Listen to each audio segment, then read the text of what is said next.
वे हंस क्या रहे हो, जल्दी खड़े हो जाओ। क्या समझ में नहीं आया? क्या पीछे वाली जनता खड़े हो? क्या चल रहा था, जल्दी बताओ। कौन बताएगा?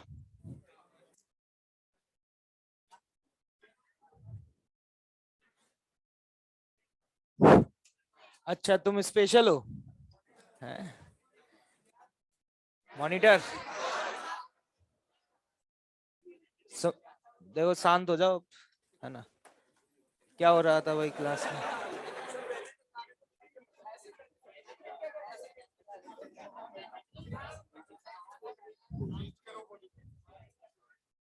हाँ भैया, ये गैंग ऑफ वासेपुर।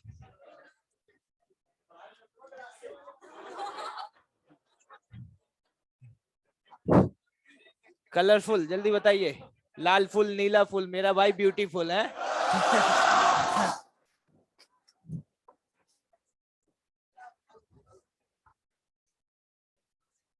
हाँ, तो तुम्हें पता तो होगा कि क्या क्यों ऐसा हो रहा था।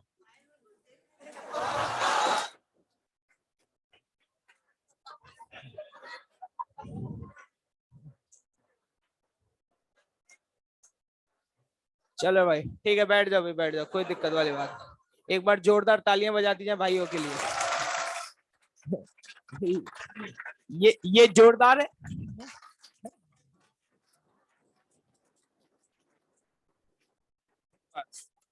ठीक है, एक बार ही बजवा दिए पूरी क्लास की, है ना?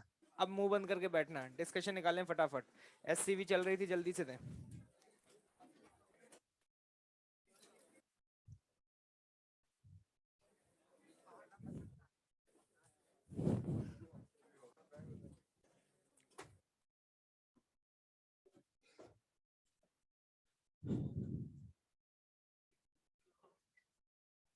बेचारे ऑनलाइन वाले तड़पने लग जाते हैं, उनको समझ में नहीं आता क्या हो रहा है।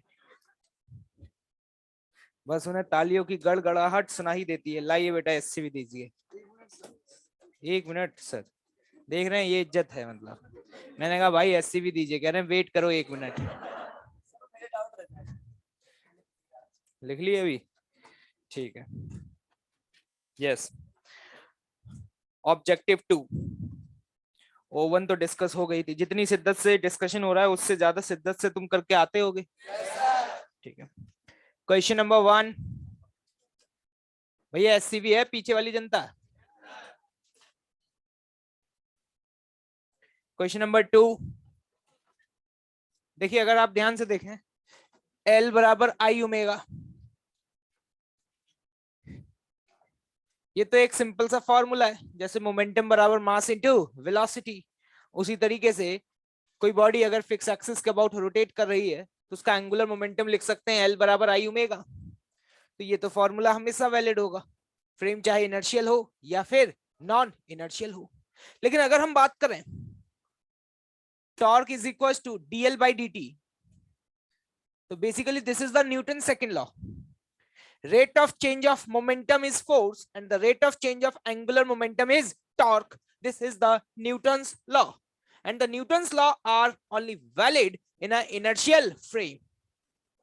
If we will talk about the non-inertial frame, then this equation is not valid. Clear है भाई? Question number 3, A B C D किसी पार्ट में doubt? Question number 4। Question number 4, external force 0 है, इंटरनल फोर्स तो work कर सकते हैं ना? इंटरनल फोर्सेस का वर्क हो सकता है, तो क्या सिस्टम की काइनेटिक एनर्जी चेंज नहीं हो सकती? हो सकती है। जब वो स्टूल पर बैठ करके एक आदमी इस तरीके से हैंड्स को स्ट्रेच करके घूम रहा था और फिर एकदम से उसने हैंड्स को इनसाइड किया था, तो उसका ओमेगा बढ़ गया था। उसका ओमेगा बढ़ गया था, उसकी काइनेटिक एनर्जी बढ़ गई थी। कुछ याद आ रहा है? तो अगर कोई आपसे सवाल पूछ ले कि उसकी काइनेटिक एनर्जी किसने बढ़ाई, तो उसकी काइनेटिक एनर्जी बढ़ाई थी किसने? इंटरनल फोर्सेस ने।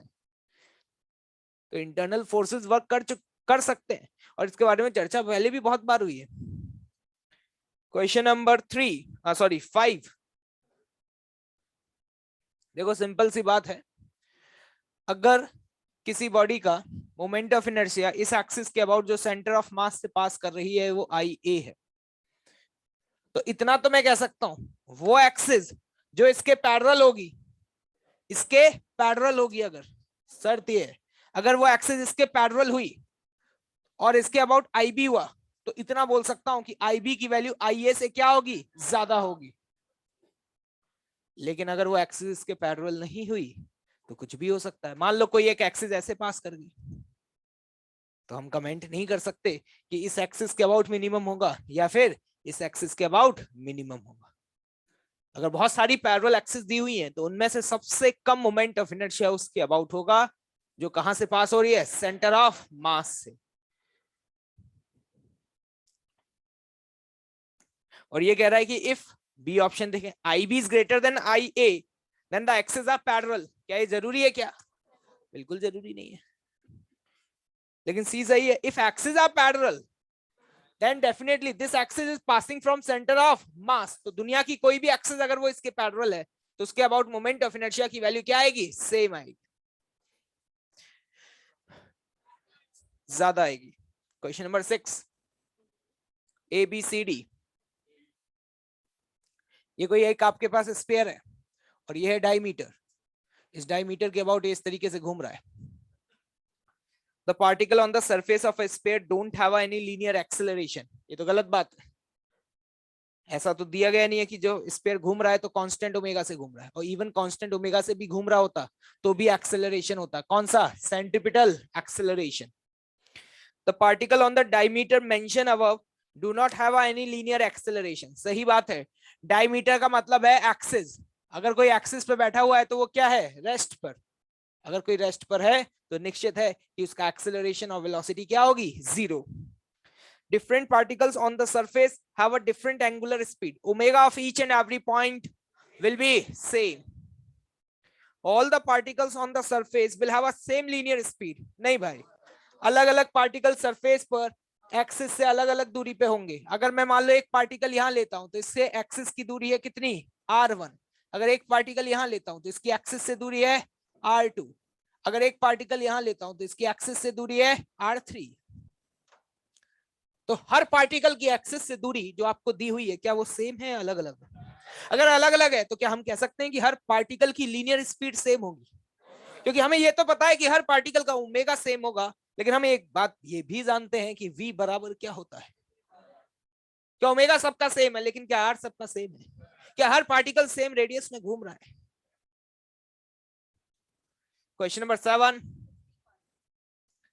C part, angular momentum when the rod completes one rotation।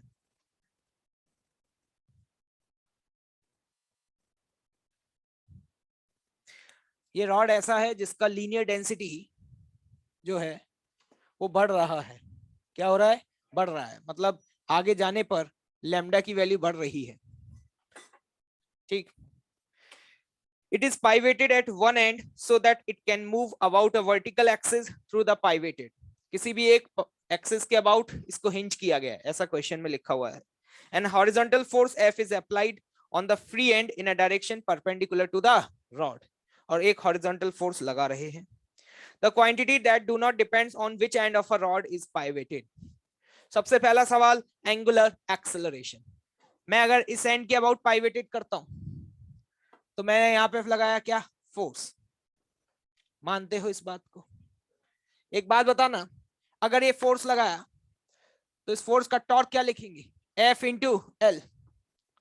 Torque तो चाहे इस पॉइंट पे पाइवेट कर दो या चाहे इस पॉइंट पे पाइवेट कर दो, टॉर्क की वैल्यू तो हर केस में क्या आएगी, सेम आएगी, क्योंकि वो तो F इंटू एल है। लेकिन यहाँ अल्फा की बात की जा रही है, अल्फा होगा बटे I is equal to what, alpha. ये रॉड लीनियर है या नॉन लीनियर है? आगे की तरफ बढ़ने पर इसका मास बढ़ रहा है। क्या हो रहा है, बढ़ रहा है। तो जनाब इस एक्सिस के अबाउट इसका अगर मोमेंट ऑफ इनर्शिया I1 है और इस एक्सिस के अबाउट इसका अगर मोमेंट ऑफ इनर्शिया I2 है, तो इतनी तो गारंटी है कि I1 की वैल्यू I2 के बराबर। अगर कोई आपसे ये पूछ ले कि I1 और I2 में कौन ज्यादा होगा, तो I1 ज्यादा होगा, क्योंकि मास एक्सिस से जितना ज्यादा दूर होगा क्या MOI उतना ही ज्यादा होगा। तो हम ये कह सकते हैं कि I1 की वैल्यू क्या I2 से ज्यादा होनी चाहिए। तो आपको देख करके समझ में आ रहा होगा क्या अल्फा आई पे डिपेंड कर रहा है। अगर अल्फा आई पे डिपेंड कर रहा है तो इसका मतलब चाहे इस एंड पे पाइवेट करूं या इस एंड पे पाइवेट करूं, अल्फा की वैल्यू इस बात पे डिपेंड करेगा या नहीं करेगा? बिल्कुल करेगा, क्योंकि आई हमेशा एक्सिस ऑफ रोटेशन के अबाउट लेते हैं।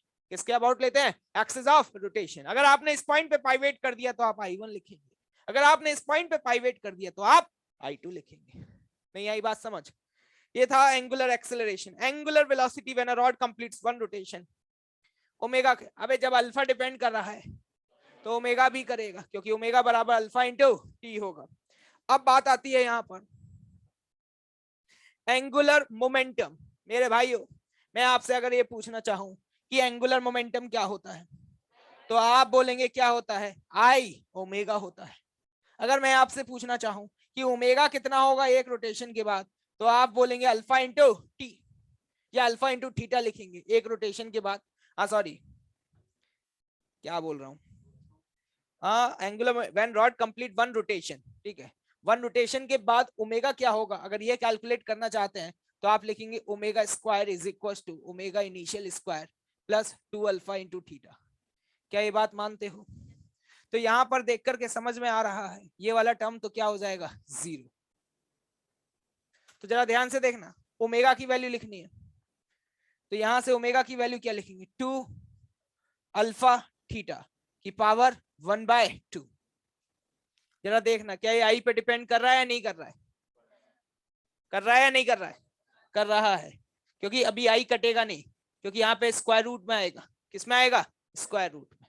तो एंगुलर मोमेंटम डिपेंड करना चाहिए या नहीं करना चाहिए? नहीं आया अभी भी समझ? क्वेश्चन नंबर 8 7th में।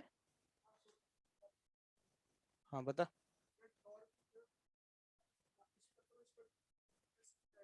हाँ, टाइम तो अलग अलग लगेगा ना दोनों केस में, तभी तो मैंने पहले मैं ओमेगा बराबर अल्फा टी लिख रहा था, फिर मैंने एकदम से रुक गया। मुझे समझ में आया कि मैं अल्फा टी नहीं लिखना चाहिए, क्योंकि पूरा एक रिवॉल्यूशन करने में वक्त जो लगेगा वो दोनों केस में सेम नहीं लगेगा। तो टाइम के रिस्पेक्ट में कंपेयर अगर कर रहा हूं तो मैं गलत कर रहा हूं, है ना? क्योंकि अगर इस पॉइंट पे पाइवेटेड है तो टाइम कुछ और लगेगा, और इस पॉइंट पे पाइवेटेड है तो टाइम कुछ और लगेगा। तो फिर मैंने कहा कि एक ऐसा पैरामीटर लूं जो दोनों में कॉमन है, वो दैट इज व्हाट? थीटा। इसलिए मैंने थीटा के टर्म्स में लिखा। ठीक। क्वेश्चन नंबर 8 9 10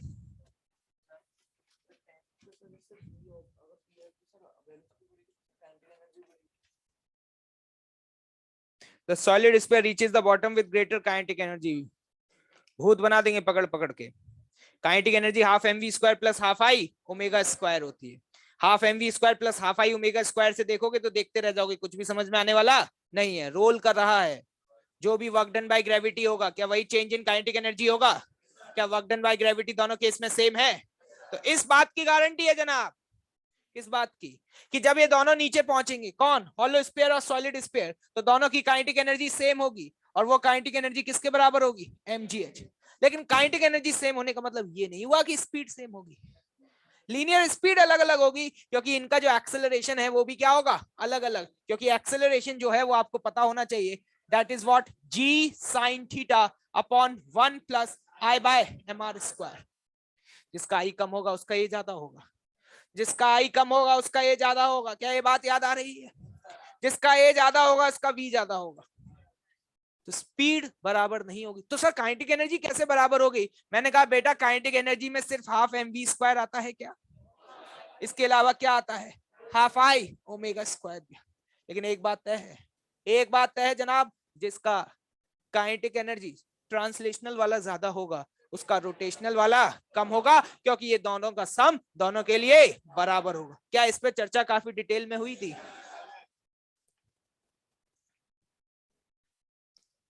कुछ चमक रहा है या नहीं? Question number 11 smooth inclined surface. Inclined surface पर अगर ये स्मूथ हुआ तो ये बॉडी रोल नहीं कर सकती, लेकिन एक स्मूथ हॉरिजॉन्टल सरफेस पर कर सकती है। आप वी और ओमेगा इस तरीके से दीजिए कि ओमेगा की वैल्यू क्या हो जाए, v बाय आर। तो एक स्मूथ हॉरिजॉन्टल सरफेस पे बॉडी रोल करते हुए आगे बढ़ सकती है। तो लोगों ने कहा स्मूथ इंक्लाइन पे क्यों नहीं, क्योंकि मैंने कहा यहाँ पे धरती माँ का बराबर प्यार बट रहा है, that is what, mg sin theta. अगर ये mg sin थीटा है तो गारंटी है कि इसकी स्पीड बढ़ेगी। अगर इसकी स्पीड बढ़ेगी और मुझे रोल कराना है तो ओमेगा भी बढ़ाना है, लेकिन ओमेगा बढ़ाने के लिए कोई है ही नहीं, क्योंकि फ्रिक्शन का टॉर्क, क्योंकि फ्रिक्शन ही नहीं है, फ्रिक्शन है ही नहीं, तो टॉर्क क्या है, जीरो, अल्फा जीरो, तो ओमेगा कांस्टेंट, ओमेगा कांस्टेंट है। लेकिन स्मूथ इंक्लाइन सरफेस पर क्या वेलोसिटी बढ़ेगी या नहीं,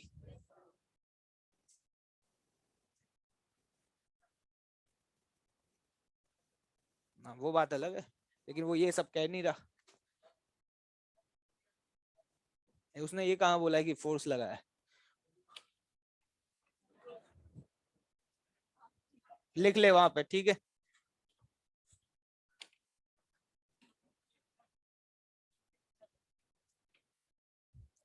अगर फोर्स हम लगा रहे हैं तो ये क्वेश्चन पूछने का औचित्य ही खत्म हो गया।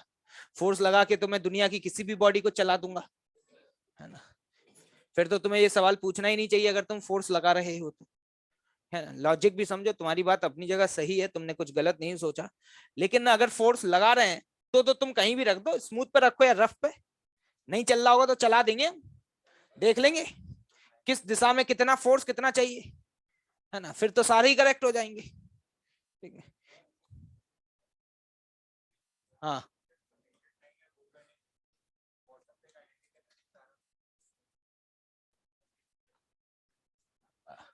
नहीं, कल बात हुई तो थी इस पे, क्यों नहीं होगा बताओ। क्योंकि वर्क डन बाय फ्रिक्शन सब पे सेम नहीं होगा, ठीक है। वर्क डन बाय ग्रेविटी सब पे सेम होगा, लेकिन work done by friction same नहीं होगा, ठीक है। क्योंकि पॉइंट ऑफ कांटेक्ट का एक्सेलरेशन सभी के लिए सेम नहीं है। क्वेश्चन नंबर 12, बढ़िया सवाल है। रियर व्हील ड्राइव का मतलब ये हुआ कि जो इंजन है ना, वो किसको ओमेगा प्रोवाइड कर रहा है, पीछे वाले को। तो देखो ये पीछे वाला टायर और ये आगे वाला टायर, तो जो इंजन है ना, इंजन वो इसको ऐसे घुमाता है, इंटरनल टॉर्क है, यहाँ पे एक साफ्ट लगी होती है, ड्राइविंग साफ्ट। और वो ड्राइविंग साफ्ट क्या करती है, जब इंजन इस तरीके से घूमता है तो इसको घुमाता है ना। कभी देखा हो ऐसा, ऐसे घर पे किया करते थे कि बाइक को स्टैंड पे खड़ा कर लिया, फिर एक्सलेट कर रहे हैं, वी और पीछे वाला टायर घूम रहा है, ये बड़े अमीरों के शौक होते हैं, ठीक है। ठीक है, साइकिल में तो गरीब लोग तो साइकिल में ही कर पाएंगे, ठीक है, कोई दिक्कत नहीं है। तो इस रियर व्हील को घुमाया, तो जब हमने रियर व्हील को घुमाया तो इसका मतलब है कि हम इस पॉइंट ऑफ कांटेक्ट को कहां मूव करा रहे हैं, पीछे। लेकिन फ्रिक्शन ने देखा, अरे मेरे होते हुए ये कैसे हो रहा है, मेरे होते हुए ये कैसे हो रहा है, तो उसने कहा रुको अभी, यहाँ पे फ्रिक्शन कहाँ लगेगा, आगे। तो रियर व्हील ड्राइव में फ्रिक्शन कहाँ लगा, आगे। लेकिन अब आगे वाले व्हील को अगर देखोगे तो आगे वाले व्हील को कोई और घुमाने वाला है ही नहीं, ये आगे की तरफ चलेगा, ये बात तो तय है। लेकिन इसे घुमाने के लिए तो यहाँ पर इंजन था, लेकिन इसको घुमाने के लिए इंजन यहाँ पे नहीं है, लेकिन इसको आगे घुमाना है। तो इसको आगे घुमाना है, इसका मतलब है इसको सेंटर के अबाउट टॉर्क चाहिए, किसका, फ्रिक्शन का ही आ सकता है, क्योंकि इसके अबाउट सेंटर के अबाउट फ्रिक्शन का ही बचा, तो इसको ऐसे घुमाना है तो फ्रिक्शन कहाँ लगना चाहिए, पीछे। इस पे फ्रिक्शन आगे और इस पे फ्रिक्शन पीछे। सोचिए और आराम से, नहीं आया समझ। एक्चुअली इसको घुमाने के लिए सिर्फ फ्रिक्शन है, तो इसके लिए फ्रिक्शन उस दिशा में लगेगा जिसकी वजह से आगे घूम पाए। लेकिन इसको घुमाने के लिए दो लोग हैं, कौन है, एक तो इंजन भी है और दूसरा फ्रिक्शन भी है। क्वेश्चन नंबर 13, 12th का सी, on the rear wheel has a large magnitude than the friction। Car accelerate कर रही है, क्या कर रही है, एक्सेलरेट, मतलब एक्सेलरेशन आगे की तरफ है। अगर एक्सेलेशन आगे की तरफ है और आपको पता है कि किसी भी सिस्टम को एक्सेलेशन कौन प्रोवाइड करता है, इंटरनल फोर्स या एक्सटर्नल फोर्स, बहुत शानदार। एक्सटर्नल फोर्स यहाँ पे सरफेस से फ्रिक्शन ही लग सकता है।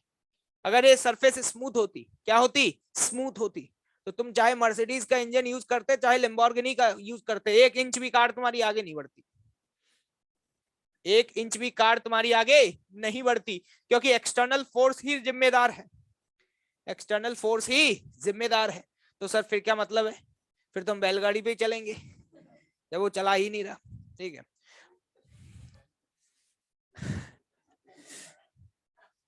एक्सेलरेशन आगे है तो नेट एक्सटर्नल फोर्स आगे होना चाहिए, तो मतलब आगे वाला फोर्स पीछे वाले फोर्स से ज्यादा होना चाहिए। तो आगे वाला फोर्स कौन है, F1, पीछे वाला फोर्स कौन है, F2। तो गारंटी है F1 should be greater than F2, that will be the 12th। 13, 14, 14, 15। अगर आप ध्यान से देखें तो क्या बोला गया, ये क्वेश्चन आपका ऐसा हो गया कि एक बॉडी को मैंने रोल करके रखा, देखना सुनना, मैंने इसको V दिया और ओमेगा दिया, और सपोज ओमेगा इस तरीके से दिया, दैट इज व्हाट V/R, और मैं तुमसे बोलूं कि इसका इसके अलोंग एक्सेलरेशन 0 है, इस पे कोई भी एक्सटर्नल फोर्स नहीं है, तो क्या बोलोगे तुम, क्या ये रोल करेगा या नहीं करेगा, करेगा भाई, करेगा। V और ओमेगा इस तरीके से दे दो कि ओमेगा की वैल्यू क्या हो जाए V/R, और तुम ये बोल दो एक्सेलरेशन 0 है, बढ़िया तरीके से रोल करते हो नीचे आएगा। सवाल ये आया कि आपने एक्सेलरेशन 0 क्यों बोल दिया। मैंने कहा जरा ध्यान से देखिएगा, इसके ऊपर अगर हम उस ट्रॉली के फ्रेम के अंदर जाकर के बैठ जाएं तो इस पर नीचे लग रहा है mg sin थीटा, क्या लग रहा है, लेकिन लोगों ने कहा सर उस ट्रॉली के फ्रेम में इस पे एक स्यूडो फोर्स लगा इस डायरेक्शन में, that is m into a, और a की वैल्यू कितनी है g tan थीटा। अगर मान लो ये एंगल थीटा है, अगर मैं आपसे पूछूं कि इसका वो कंपोनेंट बताओ जो इंक्लाइन प्लेन के अलोंग है, अबे कवाड़ियों को समझ आ रहा है, mg tan थीटा का वो कंपोनेंट जो इंक्लाइन प्लेन के अलोंग है, क्या लिखोगे, mg tan theta into cos theta. मैंने सुना है tan theta is sin theta upon cos theta, cos theta से cos थीटा कर गए, तो क्या बचा ये mg sin थीटा। नीचे वाला फोर्स, ऊपर वाला फोर्स बताओ, along the inclined plane acceleration 0।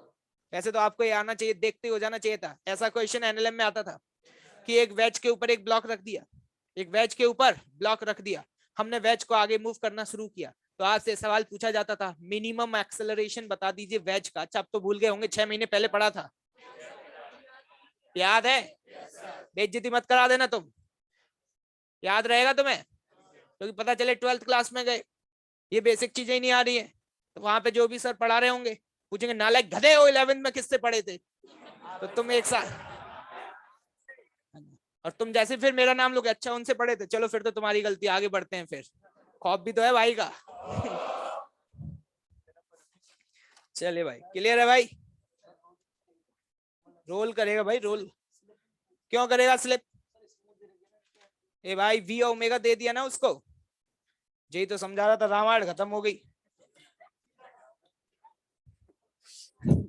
भाई पूछ रहा है रोल क्यों करेगा, भाई उसको रोल करके मैंने रखा है, स्लिप क्यों करेगा, कहां कर रहा है स्लिप, रोल कर रहा है, सोच आराम से। चलो भाई इधर आ जाओ, क्वेश्चन पढ़ो दोबारा से, एक्सरसाइज करके आए हो, बढ़िया सवाल है, 1 नंबर, 3-4 सवाल तो बहुत बढ़िया हैं। कितने लोग हैं जो पूरा करके आए हैं, अटेम्प्ट करके आए हैं भाई, ये पीछे वाली जनता सुधर नहीं रही है भाई साहब।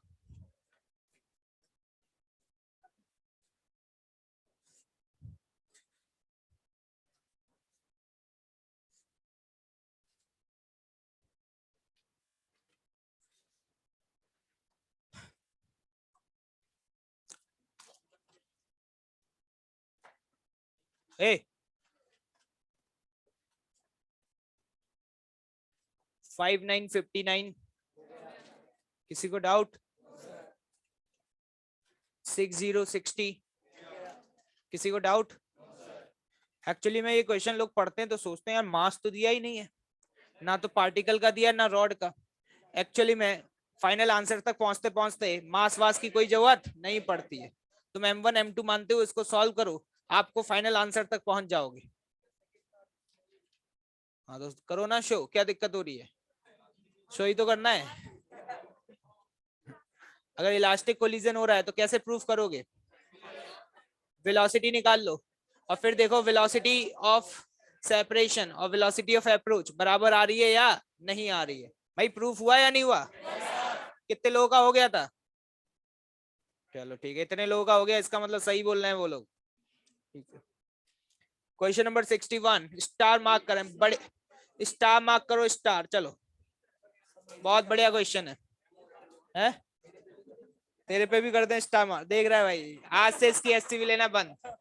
मैंने बोला स्टार मार्क करो तो कह रहा है कि मेरे पे भी मार्क कर दो सर। ये ले भाई, स्टार मार्क हो गया, ठीक है भाई।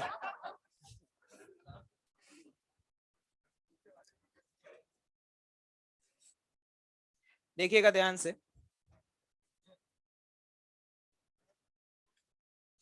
एक रॉड है,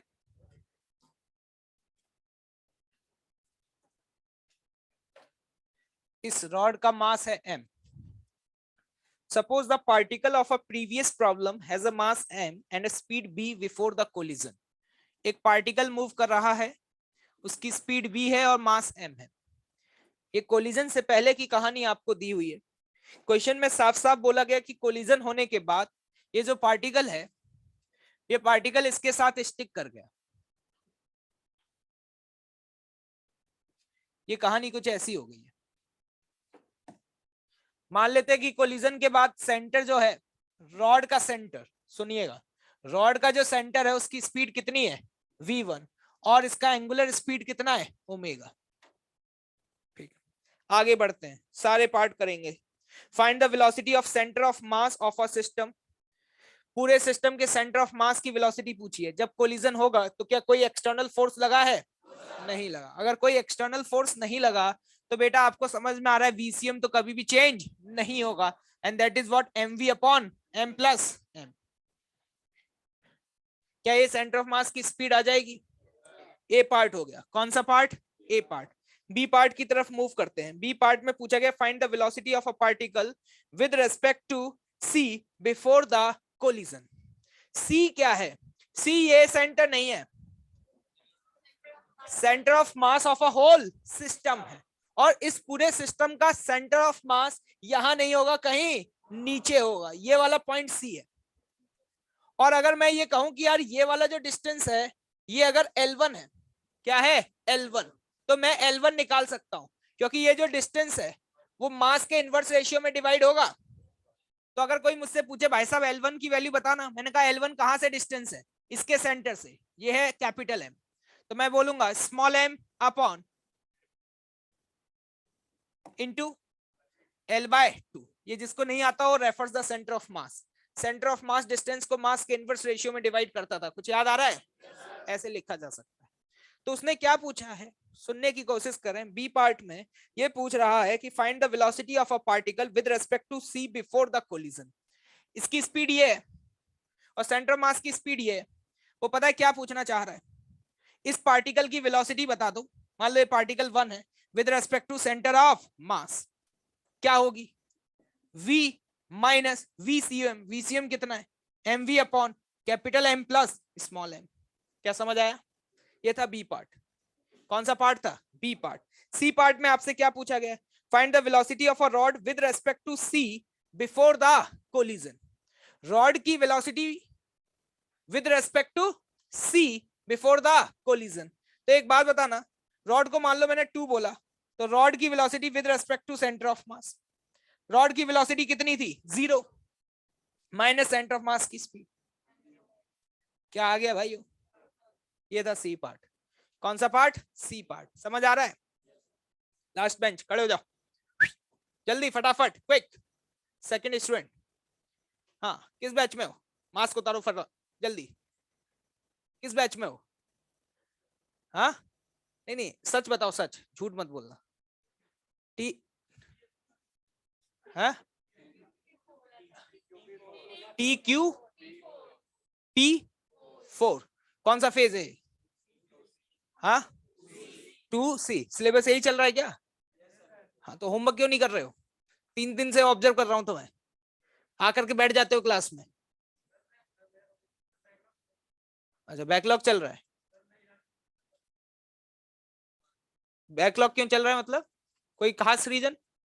समझ में नहीं आया था क्लास में? क्यों? कितनी बेइज्जती? मुझसे ही पढ़े थे? अच्छा फिर ठीक है, बैठ जाओ। मैं तो मैंने कहा लो यार, मेहनत बर्बाद हो गई यार।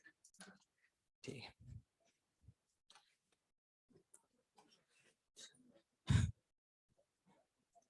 डी पार्ट पे आते हैं।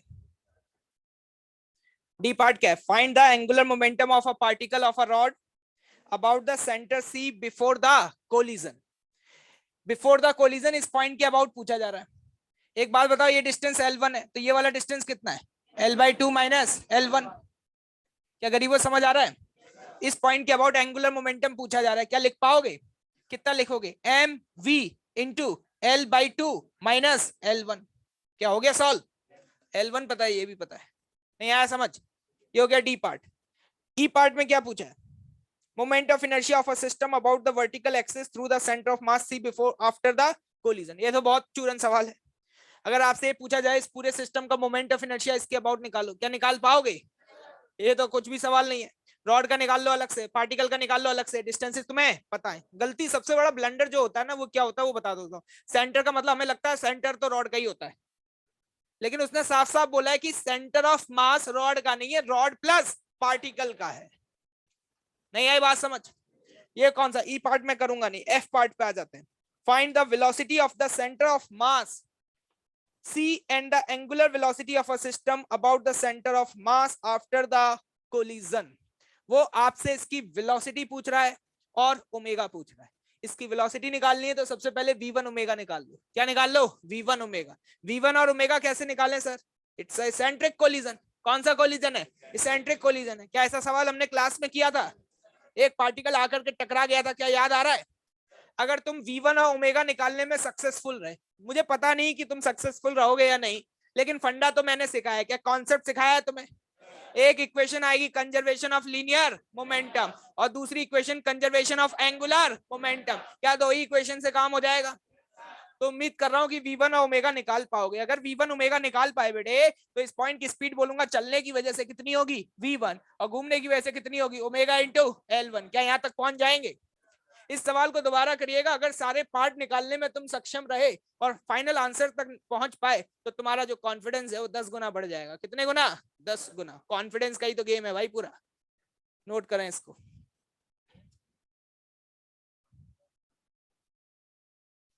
कहां लिखा है आफ्टर द कोलिजन?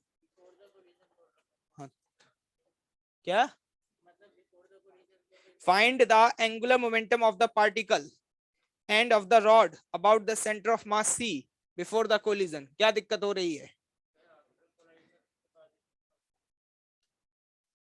तो उस सेंटर ऑफ मास के फ्रेम में इसके पास वेलोसिटी नहीं है क्या भाई? ये क्या निकाला है अभी हमने?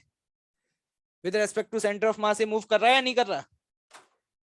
ये भी बिफोर द कोलिजन ही तो निकाली है। कोई भी वेलोसिटी मैंने आफ्टर द कोलिजन नहीं निकाली।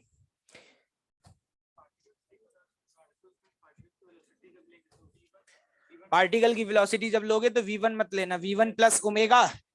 यही तो ब्लेंडर है जो तुमने किया था उस दिन। फिर कर दिया? पूछ रहे हो? याद है क्वेश्चन दिया था क्लास में जब करा रहा था, तो लोगों ने यही गलती करी थी। ठीक है, उस पार्टिकल की वेलोसिटी v1 नहीं लेंगे। कितनी लेंगे? तो मैंने क्वेश्चन पूछा रॉड के सेंटर की वेलोसिटी बताओ, मैंने मास सेम लिया था, लोगों ने तुरंत बोला v/2। मैंने कहा गजब है भाई, एकदम से कैसे आंसर निकाल दिया। पता चला उन्होंने रॉड के सेंटर की वेलोसिटी और पार्टिकल की वेलोसिटी क्या ले ली थी? सेम। तुम लोगों को पता नहीं चलता होगा, चलता है।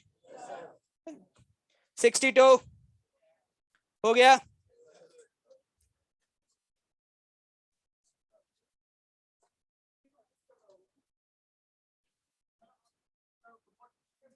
तो ये रहा ना सेंटर मास की वेलोसिटी, कर तो रहा है सी मूव। ये निकाल तो दी मैंने। ठीक है, 62।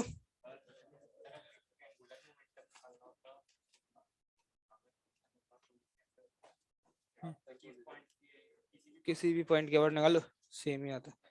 सेम नहीं आता, किसी भी पॉइंट के वर्ड कंजर्व कर सकते हो। सेम क्यों आएगा? अलग अलग पॉइंट के आउट। ये कौन सी थ्योरम निकाल ली तुमने अपनी? यार पॉइंट के आउट सेम आएगा। कंजर्व कर सकते हो किसी भी पॉइंट के अबाउट। ठीक है, 63 है। पढ़ लीजिए जल्दी से फटाफट।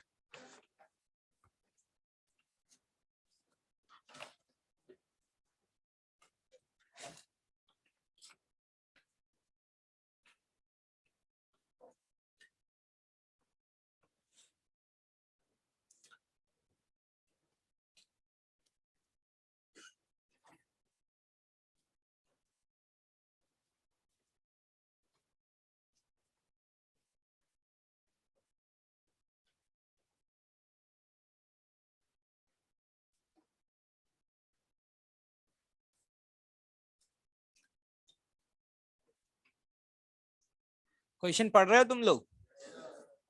पढ़ो भाई पढ़ो, मैं भी पढ़ रहा हूँ।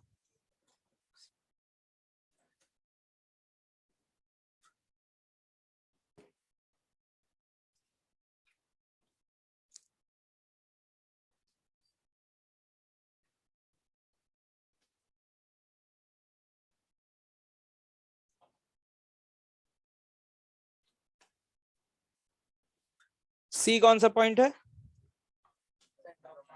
Centre of mass of the system. पहली बात तो देखो, जब भी ये ऐसे क्वेश्चंस पूछते हैं ना, angular speed of a system about C, पहली बात तो ओमेगा किसी भी पॉइंट के अबाउट निकालो। ओमेगा तो हर पॉइंट के अबाउट क्या आता है? सेम। ये तो सब नौटंकियां होती हैं फालतू की, कि इस पॉइंट के अबाउट, सो उस पॉइंट के अबाउट पूछा, वो पॉइंट तो चल रहा, अब चल रहा है तो चलन दो। ओमेगा तो बॉडी का हर पॉइंट के अबाउट क्या होता है? सेम होता है। ओमेगा तो बॉडी का होता है, कोई दिक्कत वाली बात नहीं। देखिए कहानी कुछ ऐसी थी, अगर आप पहले एक दो पार्ट कर चुके हैं तो ये भी पार्ट हो जाना चाहिए था। यहाँ पे एक एम मास का पार्टिकल रखा हुआ था, रास्ते में मिला, उसने कहा चल भाई तू भी चलेगा, उसने कहा चलेंगे, तो चल, वो इसके साथ स्टिक हो गया, चले जा रहे हैं। लेकिन जैसे ही टकराएगा उसके बाद, अब देखना ध्यान से, उसके बाद ये वाला जो पॉइंट है, अब यहाँ पे गड़बड़ क्या होती है, जैसे ही ये टकराया इसके बाद सिस्टम का सेंटर ऑफ मास ही बदल गया, है ना। सबसे बड़ा ब्लंडर, हमको लगता है सेंटर ऑफ मास अभी भी L/2 पे रहेगा, लेकिन सेंटर ऑफ मास की पोजीशन ही बदल चुकी है। अब वो जो सेंटर ऑफ मास है वो L/2 पे नहीं रहा, सेंटर ऑफ मास जो है वो यहां से कहां पे आ गया? L/3 पे आ गया। तो मैं ये कहूंगा टकराने के जस्ट बाद मान लो सेंटर ऑफ मास की जो वेलोसिटी है वो v1 आ गई। कितनी आ गई बेटे? v1 आ गई। और साथ ही साथ मैं बोलूंगा इसके पास एक ओमेगा भी आ गया ऐसे। क्या इस पूरे सिस्टम का एंगुलर मोमेंटम और लीनियर मोमेंटम कंजर्व किया जा सकता है? तो अगर लीनियर मोमेंटम कंजर्व करें तो मैं कहूंगा कि पहले सिस्टम के पास टोटल मास था 2m और ट्रांसलेट कर रहा था तो किस वेलोसिटी से चल रहा था? v0 से। तो मैं लिखूंगा 2m इंटू v0। क्या क्लियर है? अब देखना, अब ये फाइनली ट्रांसलेट नहीं कर रहा है, ये क्या कर रहा है? रोटेट कर रहा है, मतलब सीआरटीएम कर रहा है। क्या कर रहा है? सीआरटीएम। अब देखिएगा ध्यान से, तो अब आप फाइनल लिखना चाहते हैं तो टोटल मास कितना हो गया? 3m इंटू क्या लिख सकते हैं? v1। मैंने आपको बताया कि किसी भी सिस्टम का जब हम लीनियर मोमेंटम लिखते हैं, क्या लिखते हैं? Linear momentum. तो लीनियर मोमेंटम को इस तरीके से लिखा जा सकता है m इंटू vcm। क्या बताया?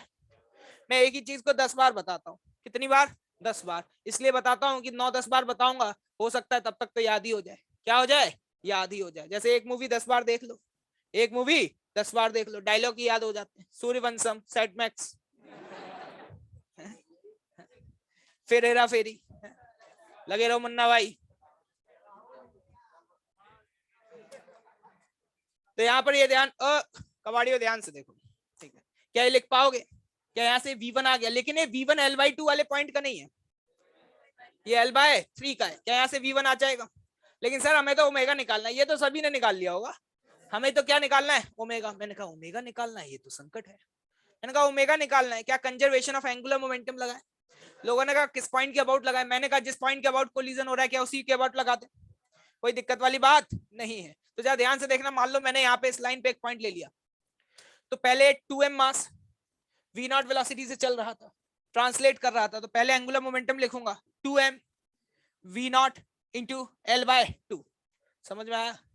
ट्रांसलेशनल की वजह से ये होगा, रोटेशनल की वजह से 0, क्योंकि घूम नहीं रहा, रोटेशनल की वजह से 0। ठीक, फाइनली अब इसके बाद ये चल भी रहा है और घूम भी रहा है, तो दो टर्म आएंगे, चलने वाला भी और घूमने वाला भी। ट्रांसलेशनल वाला क्या लिखते हैं? टोटल मास, जो कि कितना हो गया? 3m into v1 into L/3। क्या गरीब भाई बंधुओं को कुछ समझ आ रहा है? अरे क्लियर है भाई? मैंने पॉइंट आगे लिया है, तो ये अंदर v है, यहां पे अगर कोई पॉइंट कंसिडर किया मैंने, तो ये r क्रॉस b सब सही चल रहा है, अंदर की तरफ है। कहां पर है? अंदर की तरफ। ओमेगा भी सही लिया है, प्लस अब यहां गड़बड़ होती है, ICM इंटू ओमेगा लिखोगे, लेकिन ICM तो ये है, और इसके अबाउट अगर मोमेंट ऑफ इनर्शिया लिखना है तो ऊपर वाले का क्या लिखोगे? m इंटू 2L/3 का whole square plus 2m into L/3 का whole square into omega square. वैसे पता है ये वाला टर्म क्या है?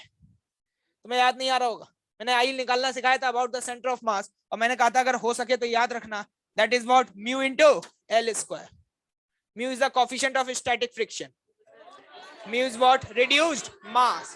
ये भाई साहब उन्हीं को ये सारी चीजें याद आएंगी जो लोग रेगुलर पढ़ रहे हैं, नहीं तो हवा भी नहीं लगेगी, नहीं तो हवा भी नहीं लगेगी. यही टर्म गारंटी है म्यू एल स्क्वायर के बराबर आएगा. क्या इसको यहाँ से सॉल्व करके ओमेगा निकाला जा सकता है? हाँ सॉरी, ओमेगा होगा, काइनेटिक एनर्जी चल रही है दिमाग में. एंगुलर मोमेंटम है, क्या है? Angular momentum. Note down this.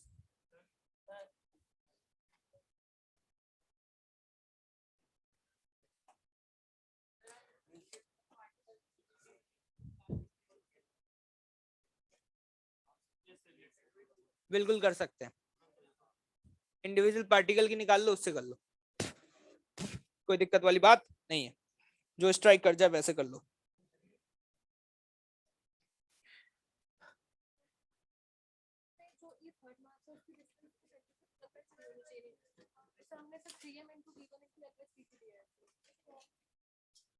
क्या एल बाई 3 तो लिया ये?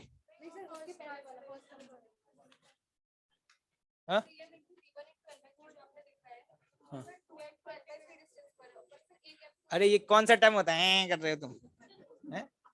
क्या होता है? ट्रांसलेशनल वाला कंपोनेंट होता है. ट्रांसलेशनल वाला कंपोनेंट बताओ क्या होता है, जल्दी बताओ. M. M is the total mass. पढ़ो पढ़ो, मैं बोलता हूँ इसलिए बोलता हूँ ना, परिभाषा सीखो. परिभाषा सीख जाओगे तो दिक्कत नहीं होगी. परिभाषा क्या है? This is the angular momentum of centre of मास. तो सेंटर मास को देखूंगा, पार्टिकल को तो नहीं देखूंगा. और centre mass M R C O M into V C O M. याद करो, यही तो बताया था. तो एम इज व्हाट 3m. जे ऊपर है, जे नीचे, मुझे क्या करना? मुझे तो किसको देखना है? सेंटर ऑफ मास को देख. 64 हो गया. करो खुद से करो, बता देता हूँ. चलो यार, रुला देते हैं यार. ऐसा लगता है आईआईटी की तैयारी दोबारा क्यों नहीं कर लेता हूँ मैं. एक एक क्वेश्चन दोबारा से सॉल्व करवाते हैं एससीबी का. इतनी शिद्दत से तो मैंने भी नहीं किया हो जितनी शिद्दत से अब करवा रहे हैं. मुंह बंद कर ले, अब नहीं करूंगा डिस्कस. सोच ले आराम से, फिर पूछना, क्योंकि मुझे पता है गंदी निकलेगी. नहीं पक्का. चल बता. सर इसमें आप नीचे वाले पॉइंट के हिसाब से एंगुलर मोमेंटम कंपेयर किया तो सर इसका mv into l आएगा ना, नीचे वाले का तो 0 होगा. तो सब लोग अपने पॉइंट बोलते हैं, मेरे पॉइंट नहीं सुनते. एक तो गजब का एटीट्यूड है यार तुम्हारे अंदर यार. किसी भी सिस्टम का एंगुलर मोमेंटम लिखने का फॉर्मूला लिखो, दोबारा लिखो.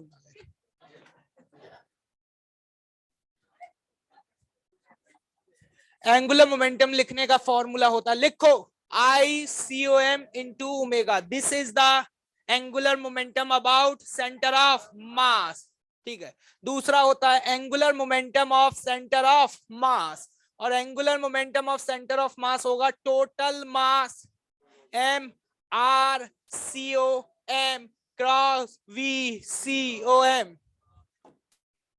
ये है angular momentum of centre of mass, और ये है angular momentum about centre of मास.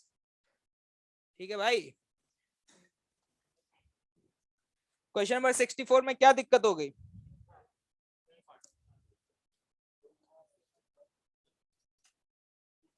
करो यार, नहीं बता रहे. 65 हो गया. एक सिंपल वर्क एनर्जी थ्योरम का क्वेश्चन है, लेकिन याद रखना काइनेटिक एनर्जी पुली की भी लोगे. पुली भी घूम रही है.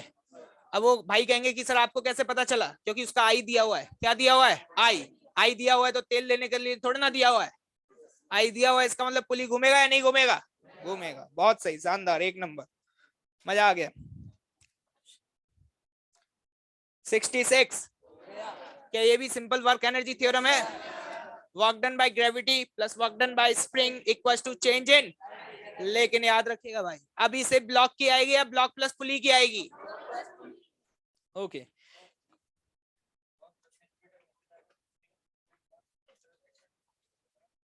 अभी जितना ब्लॉक नीचे जाएगा स्प्रिंग उतना ही ऊपर तो जाएगी.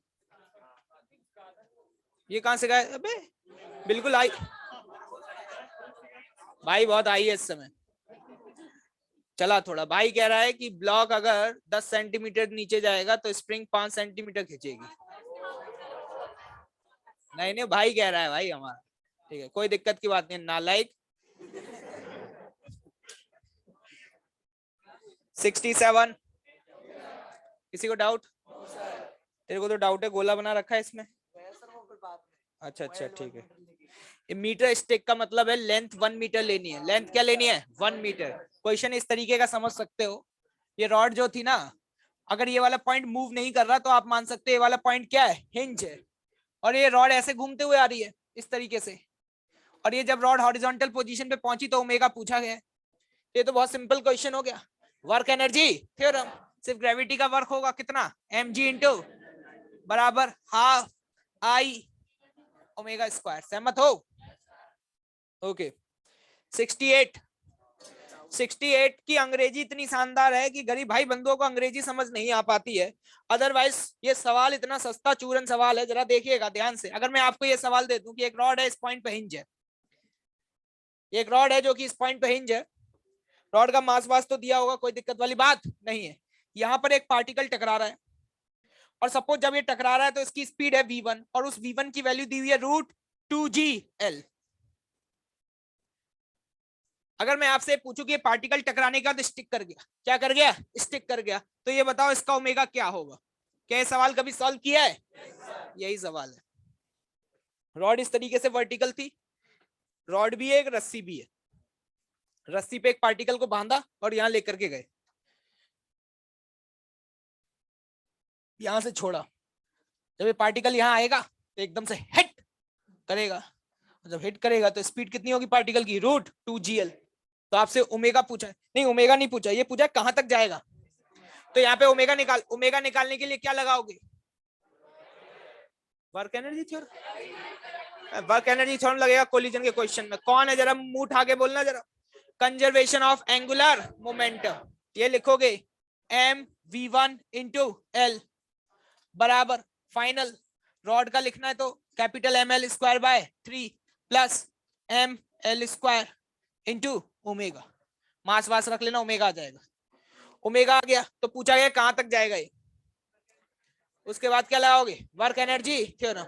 मान लो थीटा एंगल तक गया, कहां तक गया? थीटा। लेकिन यहां भी गड़बड़ हो जाती है, तो यहां पर क्या लिखोगे? M G L into 1 minus cos theta. पहले तो इसमें l/2 आएगा, क्योंकि रॉड के लिए लिखोगे तो रॉड का सेंटर ऑफ मास देखोगे। क्या देखोगे? सेंटर ऑफ मास। लेकिन इतना नहीं आएगा बेटा, एक और टर्म आएगा, क्योंकि पार्टिकल भी तो जुड़ गया।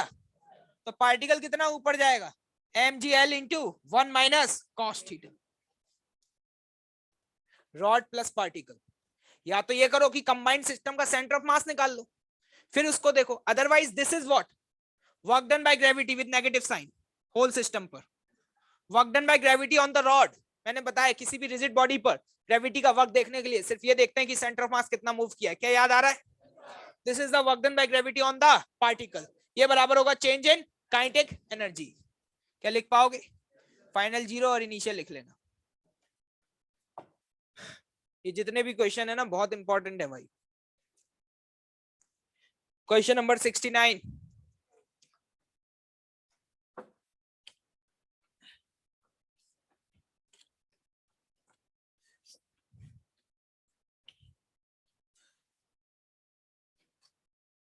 एक बात बताना कबाड़ी हो, देखो ध्यान से, तुमने बस सवाल देखा नहीं और पूछना शुरू किया नहीं।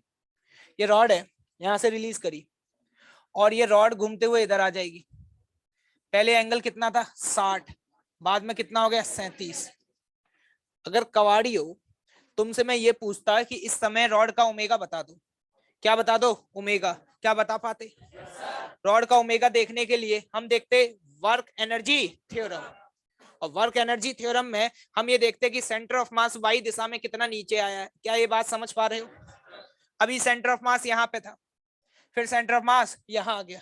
लेकिन अगर वाई डायरेक्शन की बात करूं तो सेंटर ऑफ मास की पहले ये हाइट कितनी थी? l/2 cos 60 डिग्री, और बाद में ये कितनी हो गई है? l/2 cos 37। क्या समझ आ रहा है? तो मैं यहाँ पे क्या लिखूंगा? वर्क डन बताओ क्या लिखोगे? mg/l/2 cos 60 माइनस, सही लिख रहा हूं, cos 37 माइनस cos 60, क्या भी सही है क्या? This is equal to what? Half I, I is what? Square by 3 into omega square. Omega आ जाएगा इतने में, क्या आ जाएगा? ओमेगा। लेकिन ओमेगा नहीं पूछा है, उसने कहा कि मैंने यहाँ पर एक पार्टिकल ले लिया भाई साहब डीएम, तो उस पर बताओ क्या पूछा है, उस पर क्या बताओ? फोर्स। तो मैंने कहा भाई साहब मास आपने बता दिया है, एक्सलेशन में आपको बता दूंगा, अगर जाकर के मास का एक्सलेशन में मल्टीप्लाई कर लेना तो तुम्हारा क्या आ जाएगा? फोर्स। वाह यार बहुत बढ़िया। तो कहा कि भाई साहब एक्सलेशन कैसे निकालोगे? मैंने कहा ये बताओ कि ये जो डीएम है, ये डीएम क्या कर रहा है? Circular motion. क्या कर रहा है? अगर सर्कुलर मोशन कर रहा है तो एक तो इसके पास एसी होगा, एसी तो साफ साफ दिख रहा है, ओमेगा स्क्वायर इंटू एल। मैंने कहा क्या तुम्हारा ओमेगा आ गया? उसने कहा हाँ आ गया। मैंने कहा एल से क्या कर दो? मल्टीप्लाई, क्या एसी आ जाएगा? अरे कवाड़ियों को समझ आ रहा है? मैंने कहा अगर तुम 80 निकालना चाह रहे हो तो मैंने कहा 80 तो इस डायरेक्शन में होगा, और वो तो mg sin थीटा की वजह से ही होगा, और mg sin थीटा की वजह से अगर है तो वो तो सीधे सीधे क्या हो जाएगा? g sin theta. नहीं समझ पाए? तो 80 भी है, AC भी है, क्या नेट एक्सेलरेशन आ जाएगा? उसको डीएम से मल्टीप्लाई कर दो कि फोर्स आ जाएगा। करना भाई, सॉल्व करना, जो लोग नहीं कर पाए किसी कारणवश क्वेश्चंस को, दोबारा टाइम दो, दोबारा अटेम्प्ट करो। एक एक क्वेश्चन बहुत इंपॉर्टेंट है भाई।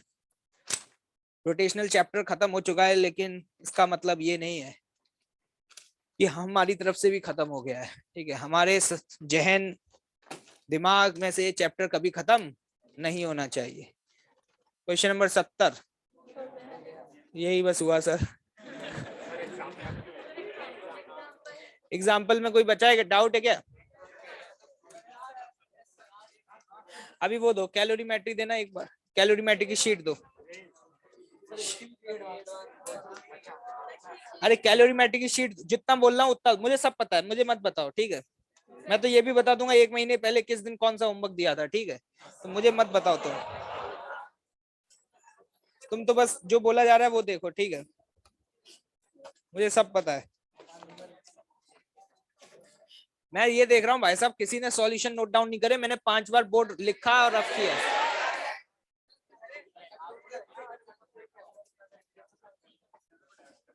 ये देखो, ये तो बस भाई साहब यहाँ पे ऐसा लगता है इनको कोई पैसे देकर के भेजता है क्या? सर की तारीफ करो, sir you are the legend of physics. वो तो बचपन से ही पता था, लेकिन कभी घमंड नहीं किया।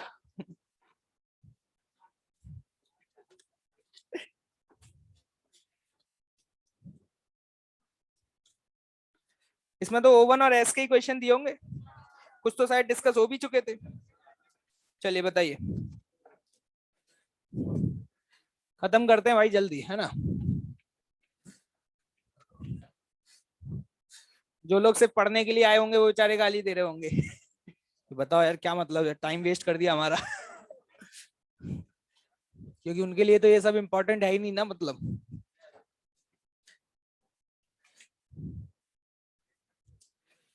Calorimetry question number 7 S1 S1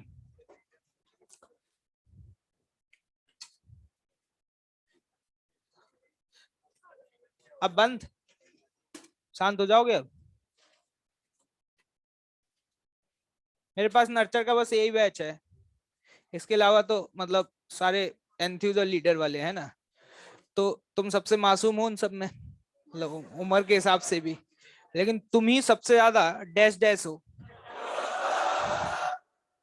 कि भाई साहब लीडर में आज एक बार बोल दिया मुंह बंद, 1.5 घंटे तक भाई साहब आवाज नहीं निकाली उन लोगों ने, खौफ। यहाँ पर अबे कोई डर ही नहीं लगता है यार। इस बैच में आकर के ऐसा लगता है कि भाई साहब टीचर तो तुम लोग हो भाई। फील ही नहीं आती भाई। भाई का मतलब क्या पीट दोगे क्या मतलब? ये तुमने अच्छी टीम निकाल ली है? भाई अपनी जगह, इज्जत अपनी जगह है, ठीक है? और सड़क पे कहीं भी अगर मिल जाए करूं, फुल इज्जत दिया करो, क्लास में सब चलेगा लेकिन सड़क पे कुछ भी अलाउड नहीं है। आज वहां नर्चर में, नर्चर नहीं सॉरी, साफल्य में से क्लास लेकर के निकला लीडर की बाहर, तो 2 बज रहे थे, तो नर्चर के कुछ स्टूडेंट एंटर हो रहे होंगे, उनकी क्लास शुरू होने वाली होगी 2:15 से, तो शायद कुछ लोग जानते थे। अब देख करके अरे सर अकेले जा रहे हो, बिल्लू कहाँ है? मैंने कहा क्या कर रहे हैं भाई? और वहां पे लीडर वाले बच्चे देखते हैं, सर ये क्या है? मैंने कहा तुम ध्यान मत दो, फोकस करो। मैंने कहा गजब बेइज्जती करके जा रहे हैं भाई।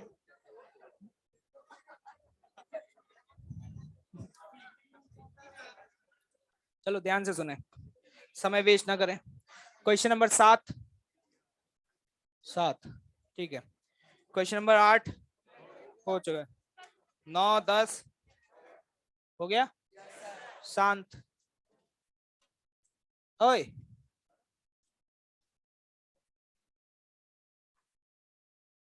11 हो गया। क्लास नोट्स चलो बता दूं क्या ये? 12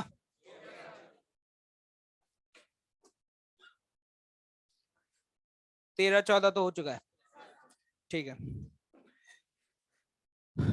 12 तो सॉरी, ये 11 नंबर जिन लोगों ने पूछा है वो लोग इस बात का ध्यान रखें कि फ्लो कैलोरी मेटर मैंने जब पढ़ाया था तो वहां पे बताया था पावर बराबर m dot s into temperature difference.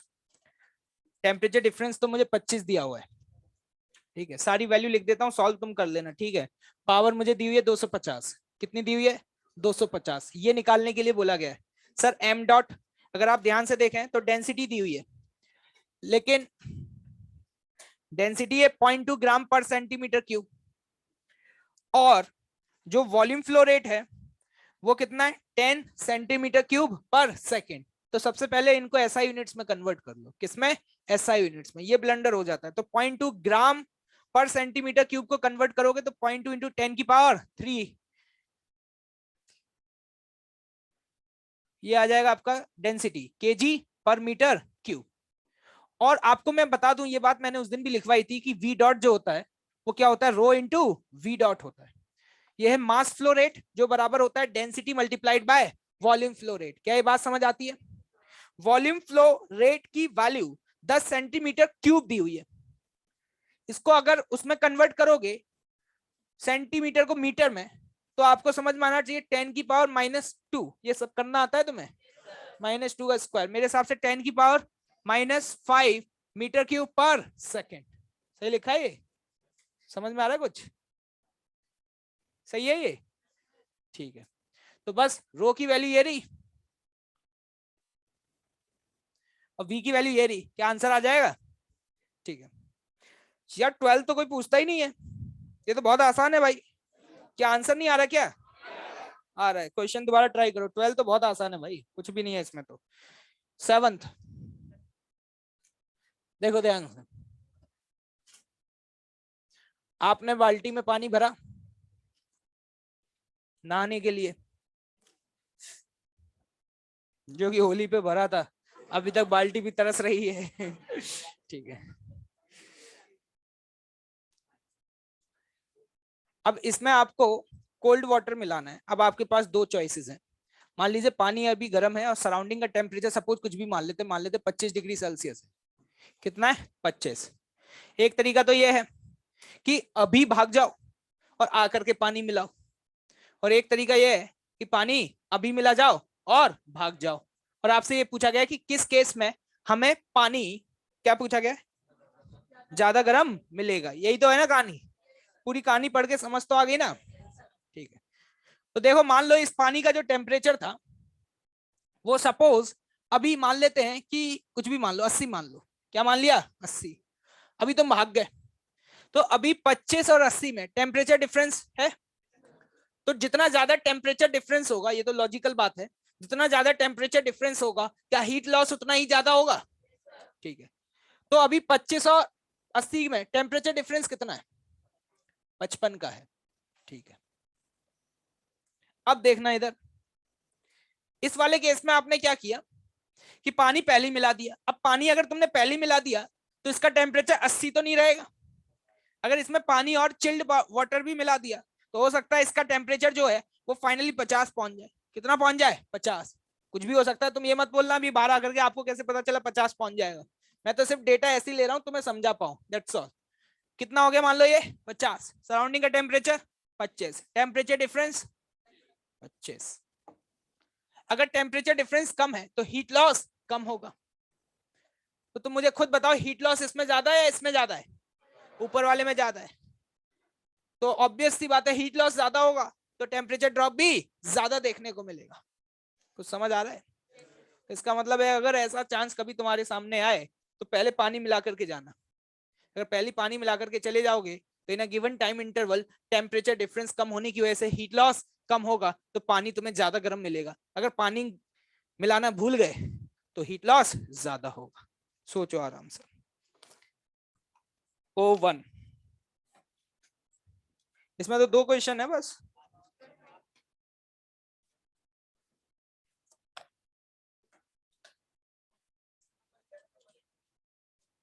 O1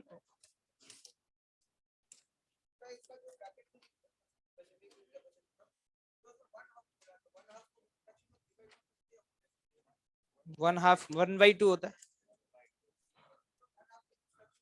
अभी काय का मिक्स फ्रैक्शन, हर चीज को मिक्स कर रहे हो तुम। एल्कोहल देखकर पिघल गए एकदम है। 1/2 का मतलब 1/2, सिंपल सी बात है, इतना ही समझ आता है। ज्यादा समझ रहे हो तो गलत सोच रहे हो। ठीक है, एल्कोहल देख के पिघल रहे हैं भाई।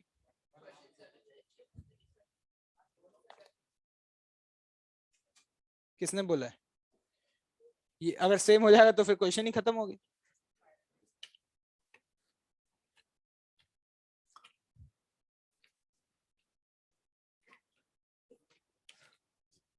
हाँ भाई 20 20 हो गया। 21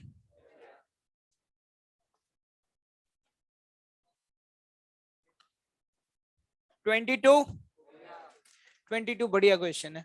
देखिएगा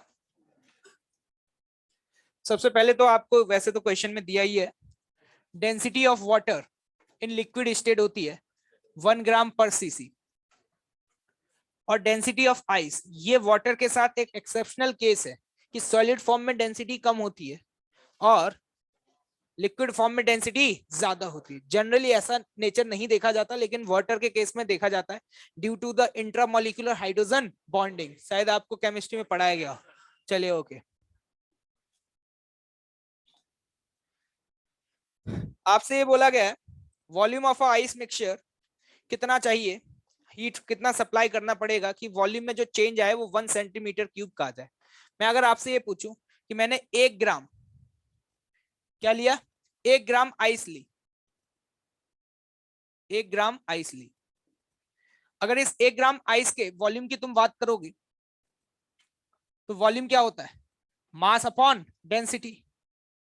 ये कितना हो जाएगा 10/9, मानते हो?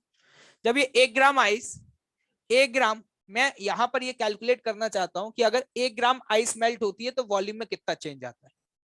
1 ग्राम आइस जब मेल्ट होती है तो वॉल्यूम में कितना चेंज आता है। सिंपल सा भाई, गरीब लोग तो ऐसे ही कर पाएंगे सॉल्व। तो 1 ग्राम आइस जब क्या बना, पानी, मतलब लिक्विड, तो मास थोड़ा ना चेंज होता है।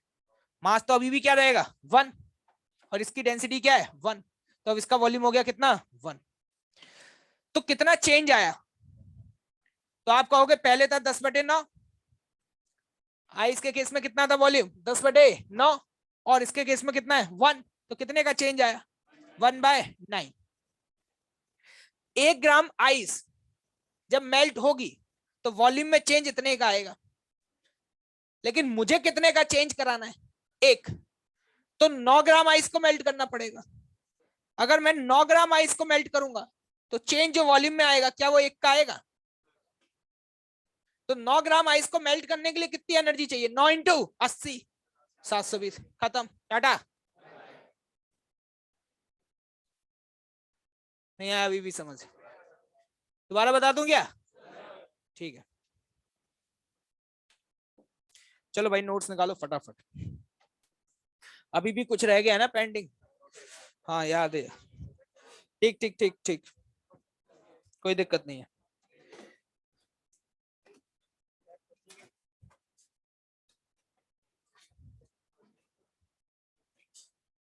एससीवी तो आई थिंक रोटेशन की लगभग पैकअप हो गई है। तुम लोग कब तक कर लोगे? हो गया?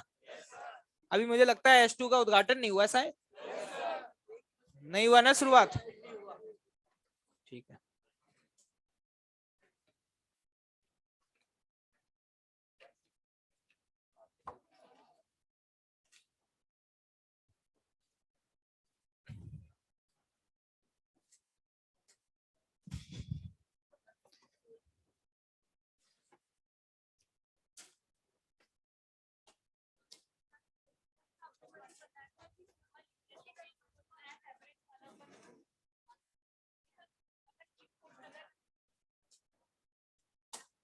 दूसरी तरफ 0 मान लो,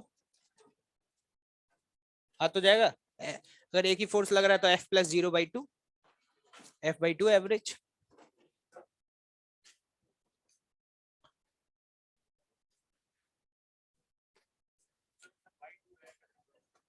बाई 2 तो रहेगा।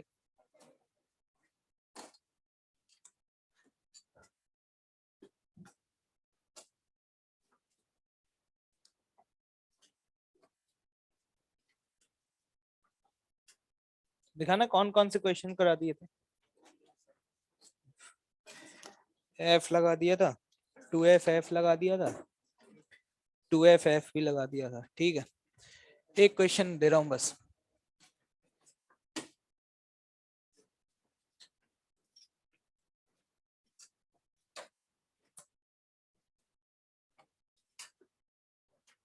एक रॉड है जिसके इस एंड पॉइंट पे फोर्स F लगा है, इस पॉइंट पे फोर्स 2F लगा है, लेकिन दोनों ही फोर्सेस सेम दिशा में लगाए गए। किस में लगाए गए बेटा? सेम दिशा में लगाए गए।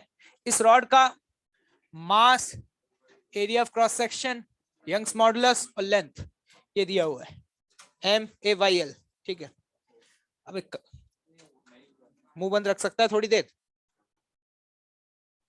ये हो गया क्वेश्चन, सेम क्वेश्चन। ए यार कॉन्फिडेंस एक तो देख करके गुस्सा आती है इनके। वो तो अच्छा है दबंगगिरी इतनी है कि मुंह बंद करा देता हूँ। कोई और होता ना तो उसका मुंह तुम बंद करवा देते, छोड़ ही देता पढ़ाना लिखाना। ठीक है। Find A part delta L of the rod, ठीक। बी पार्ट, मान लो ये पॉइंट A है, मिड पॉइंट B है और एंड पॉइंट क्या है? C है, ठीक। ये पॉइंट A, ये पॉइंट B और लास्ट पॉइंट क्या है? C। B क्या है? Mid point. तो आपको ये बताना है बी पार्ट में डेल्टा LAB और सी पार्ट में बताना है डेल्टा LBC। इस लेंथ में कितना चेंज आएगा, इस लेंथ में कितना चेंज आएगा और टोटल लेंथ में कितना चेंज आएगा।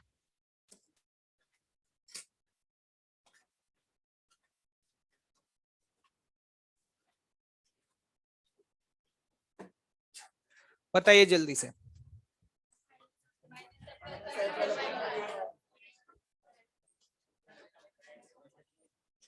इस बार रॉड इलोंगेटेड ना होने की बजाय कंप्रेस्ड हो जाएगी। क्या हमें इंटीग्रेट करने की अभी जरूरत है क्या? आप यहाँ पे देख पा रहे होंगे कि फोर्स लीनियरली वेरी कर रहा है। कैसे वेरी कर रहा है? लीनियरली वेरी कर रहा है, ठीक है। तो क्योंकि सिंपली ट्रांसलेशनल मोशन हो रहा है, तो अगर मैं आपसे एक्सेलरेशन पूछ लेता तो एक्सेलरेशन तो आप क्या लिखते? 3F/m। देखिए मैं इंटीग्रेशन वाले मेथड से अभी सॉल्व करने के मूड में नहीं हूं, ठीक है।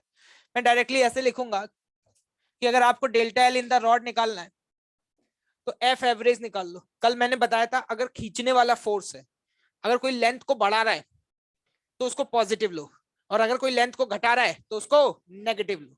ये लेंथ को बढ़ा रहा है तो इसको क्या लो? पॉजिटिव। ये लेंथ को घटा रहा है तो इसको क्या लो? नेगेटिव। अपॉन 2। क्या ये एवरेज आ गया? डिनोमिनेटर में AY, ऊपर कितना? L। तो मेरे हिसाब से बेटा ये वैल्यू जो आती है वो कितनी आती है? तो इसका मतलब इस रॉड की लेंथ बढ़ी है घटी है? घटी। टोटल लेंथ जो थी वो ओवरऑल घट चुकी है। अब सवाल ये आया डेल्टा LAB बता दो। तो उसके लिए क्या है कि अपन को सिर्फ इतनी रॉड में इंटरेस्ट है, तो मैंने कहा कि सिर्फ इसी रॉड की बात कर लेता हूं। मैंने कहा इस एंड पॉइंट पे फोर्स क्या लग रहा है, एफ। यहां पर ये फोर्स नहीं पता, मान लो इसको मैंने बोला एफ इंटरनल। एक्सेलरेशन आगे की तरफ है, कितना है 3F/m। आधी रॉड है तो मास हो जाएगा कितना, m/2। क्या ये समझ में आ रहा है कि आप ये इंटरनल फोर्स निकाल सकते हैं? कैसे लिखेंगे, आगे वाला फोर्स माइनस पीछे वाला फोर्स। क्या भाई बंधुओं सभी को समझ आ रहा है? तो जरा देखिएगा, आगे वाला फोर्स कितना F माइनस पीछे वाला फोर्स F इंटरनल बराबर क्या लिखेंगे, m/2 इंटू एक्सेलरेशन। एक्सेलरेशन क्या लिखेंगे, यहां से जरा देखो F इंटरनल की वैल्यू पॉजिटिव आ रही है नेगेटिव, नेगेटिव आ रही। यहां से F इंटरनल की वैल्यू कितनी आई, -F/2। माइनस मुझे ये क्या बता रहा है कि जो डायरेक्शन मैंने माना है क्या उस दिशा में होगा या आगे की दिशा में होगा। तो एक्चुअल में कहानी कुछ ऐसी है बेटे, आगे लग रहा है F, पीछे से जो लग रहा है वो भी आगे की तरफ कितना F/2। क्या मैं इसमें डेल्टा एल निकाल पाऊंगा? बताइए डेल्टा एल ए बी में कैसे लिखेंगे, सभी लोग मेरी मदद करिएगा। ये भी ये खींच रहा है, लेकिन ये खींच रहा है या कंप्रेस कर रहा है, खींचने वाला पॉजिटिव। मेरे को याद नहीं रहता था, मुझे बताया गया तो मैं भूल जाता था। मैंने कहा याद रखने के लिए कोई जुगाड़ ढूंढी जाए। क्या ढूंढी जाए, जुगाड़। मैंने कहा कि जो टेंसाइल फोर्स होता है वो लेंथ को बढ़ाता है, लेंथ बढ़ रही है तो पॉजिटिव है, क्या है पॉजिटिव। तो मैंने ऐसे याद कर लिया, जुगाड़ सुन लेना। अगर खींचने वाला फोर्स है तो लेंथ बढ़ेगी, इसका मतलब उसको क्या लेंगे, पॉजिटिव। अगर कंप्रेस करने वाला फोर्स है तो लेंथ घटेगी, तो उसको क्या लेंगे, नेगेटिव। एक वो दिन था, एक आज का दिन है, मैं कभी भूला ही नहीं। क्या तुम कभी भूलोगे क्या? अगर आज से 15 साल भी तुमसे अगर ये ट्रिक पूछ ली जाए, क्या बता पाओगे? इसका मतलब मैं क्या लिखूंगा, F प्लस या माइनस बटे 2, this is the F average.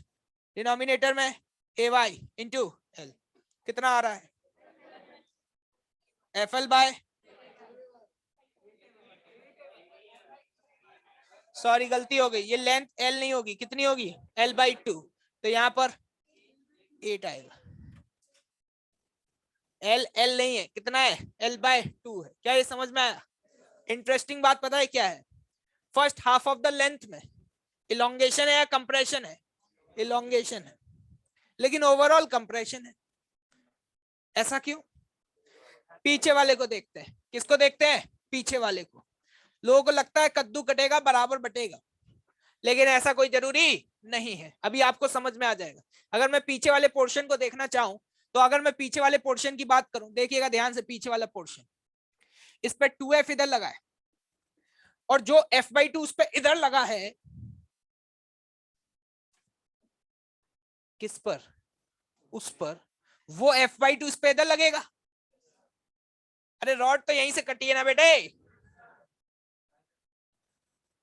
तो एक बात बताना, अगर मैं इसका डेल्टा एल लिखना चाहता हूं BC से, तो क्या लिखूंगा, खींचने वाला फोर्स कौन है, कोई भी नहीं है भाई। कौन खींच रहा है, कोई खींच रहा है क्या?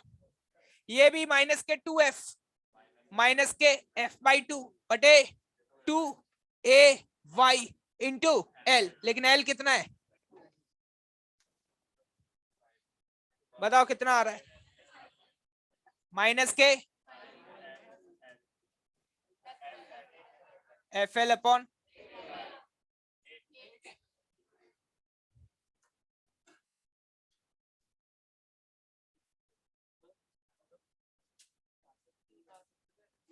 हाँ वो तो निकाल सकते थे, लेकिन सेम आ रहा है कि नहीं आ रहा है, मैं वही सोच रहा हूँ, सेम सेम ही आ रहा है ना। हाँ सेम आ रहा है, वो मेरे दिमाग में ये चल रहा है, ऊपर वाले टर्म को देख रहा था, डिनोमिनेटर तो देखा नहीं, इसमें तो 2 है ना। हाँ देखो मैंने इस तरीके से निकाला। दूसरा तरीका क्या था, जब इसमें निकाल चुके हो, इसमें आने वाला चेंज प्लस इसमें आने वाला चेंज बराबर टोटल चेंज, टोटल चेंज ये निकाल चुके हो। और अगर आधे वाले रॉड में पता चल गया तो इसमें से माइनस कर दोगे, क्या यहीं पहुंच जाओगे। लेकिन मैंने ऐसे निकाला नहीं, मैं बस आपको ये दिखाना चाह रहा था, इसका सम और इसका सम बराबर इसका सम। क्या इस समय दोनों पोर्शन इलोंगेटेड हुए हैं क्या? आगे वाला पोर्शन इलोंगेटेड है, लेकिन पीछे वाला पोर्शन कंप्रेस्ड है। अगर कोई मुझसे पूछना चाहे कि भाई साहब ये बताइए इसमें कैसे स्ट्रेसेस डेवलप हुए हैं, टेंसाइल या कंप्रेसिव, हाफ पोर्शन में टेंसाइल, टेंसाइल, कैसा? और इस वाले में कंप्रेसिव। खत्म। क्या क्लियर है? आगे बढ़े भाई। Okay, thank you. तो देखो ये सारी चीजें बहुत मतलब यूजफुल रहती हैं। कभी कभी पूछ लिया जाएगा L/4 में बताओ, तो एक तरीका तो है कि इंटीग्रेट करो, लिमिट 0 से L/4 लगाओ, समझ रहे हो? या फिर आप सीधे सीधे L/4 वाला पोर्शन कंसिडर करो, उसमें यही वाली जुगाड़ लगाओ और आंसर निकाल लो।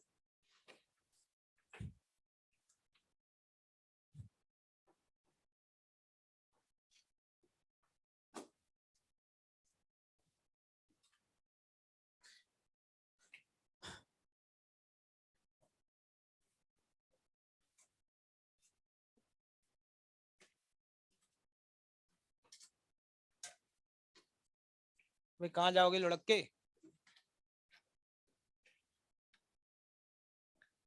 एक हैवी रॉड है। क्या है? रॉड। और इस हैवी रॉड को यहाँ पे एक सरफेस पे हैंग कर दिया गया। इसका खुद का mass m, area of cross section a, Young's modulus of elasticity y और लेंथ क्या है? l। अब तुम इसको हैंग करके चले गए, एक रूम था, उस रूम में तुमने इसको हैंग कर दिया और चले गए, और तुम भूल गए कि तुमने एक रॉड को हैंग किया था। और फिर लगभग 25 साल बाद तुम्हारी वापसी हुई, और जब तुमने वापस आकर के फिर एकदम से रॉड को देखा, तुमने सोचा अरे ये रॉड तो मैंने बहुत पहले हैंग करी थी। तो तुमने सोचा कि अच्छा, तो इस रॉड को उतार लेते हैं। तो उससे पहले आपने इसकी लेंथ को मेजर किया। जब तुमने इसकी लेंथ को मेजर किया तो तुमने देखा कि जब उस समय 25 साल पहले इस रॉड को तुमने हैंग किया था, उस समय इसकी लेंथ थी मात्र 10 सेंटीमीटर। कितनी? 10 सेंटीमीटर। लेकिन आज जब तुमने रॉड की लेंथ को मेजर किया तो तुमने देखा ये जो लेंथ है ये पाई गई कितनी? 10.5 सेंटीमीटर। मतलब इसकी लेंथ 0.5 सेंटीमीटर बढ़ गई। मतलब फिर तुम्हें लगा कि यार क्या इसके अंदर भी जान होती है क्या? जैसे इंसान समय के साथ अपना साइज चेंज करता है, क्या उसी तरीके से क्या इस रॉड के अंदर भी कोई जान है क्या? उसने तो बचपन में यह पढ़ा था कि rod is a non living thing, लेकिन जब 25 साल बाद आकर के इसको देखा और उसने देखा कि इस रॉड की लेंथ भी बढ़ रही है, मतलब कि इसका मतलब है इसके अंदर जान है। क्या ऐसा कुछ था क्या? ऐसा कुछ भी नहीं था भाई, ये तुम्हारी सिर्फ सोच है। एक्चुअली क्या था, जब इस रॉड को हैंग किया गया तो रॉड के अपने वेट की वजह से एक फोर्स लग रहा था, और उस फोर्स की वजह से, क्योंकि धरती माँ का प्यार तोड़ना खत्म हो जाएगा, एक तो अंधेरे रूम में बंद करके चले गए, कोई तो है जो अपनी ममता बरसाएगा। तो एमजी तो हमेशा लगता रहा, 25 साल तक लगता रहा। तो 25 साल तक अगर एमजी लगता रहा तो ऑब्वियस सी बात है इसका इफेक्ट इस पे कहीं ना कहीं तो देखने को मिलेगा। और वो इफेक्ट ये देखने को मिला कि इस रॉड की जो लेंथ थी वो बढ़ गई। तो इसकी लेंथ में कुछ चेंज आया होगा, मान लो डेल्टा एल। ये तो कहानी थी, इस कहानी का इस क्वेश्चन से कोई तात्पर्य नहीं है। ठीक है, चलिए क्वेश्चन लिखिएगा फटाफट। Find the A part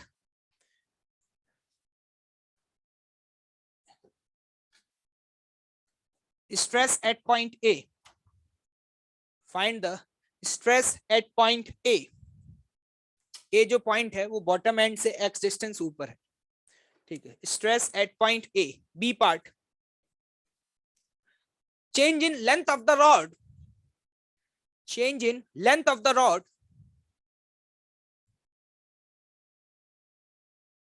due to its own weight, due to its own weight, change in length of the rod due to its own weight. हाँ, हो ही जाते हैं। बचपन में नहीं बोला जाता था कि लटका करो हाइट बढ़ जाएगी तुम्हारी? ये सॉल्व कर ले, नहीं तो झूठ और सच तो 2 मिनट में भी यहीं पे वकील बना दूंगा तुझे, नालायक।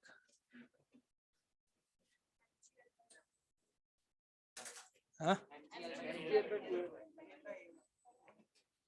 जुगाड़ सीख गए हो अब तुम लोग।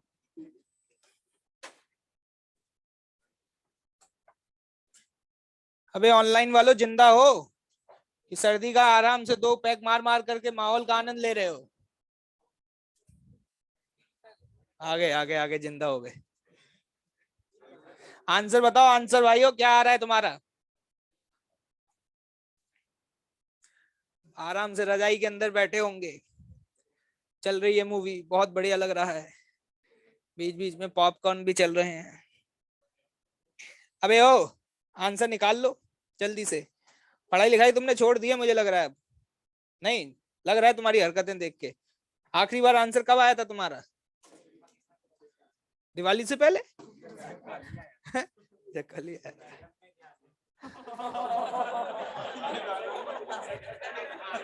तो अब तुम्हारी मैं कंप्लेन करता हूँ बीएस सर से। रुको, ये तुम लोग बिगड़ते जा रहे हो ना, अभी रुको मैं बताता हूँ उनको कि सर ये देखो किस दिशा में मूव कर रहे हैं आप। मैं सर को बोलता हूँ कि ये क्या संस्कार हैं सर इनके यहाँ, ये देखिए।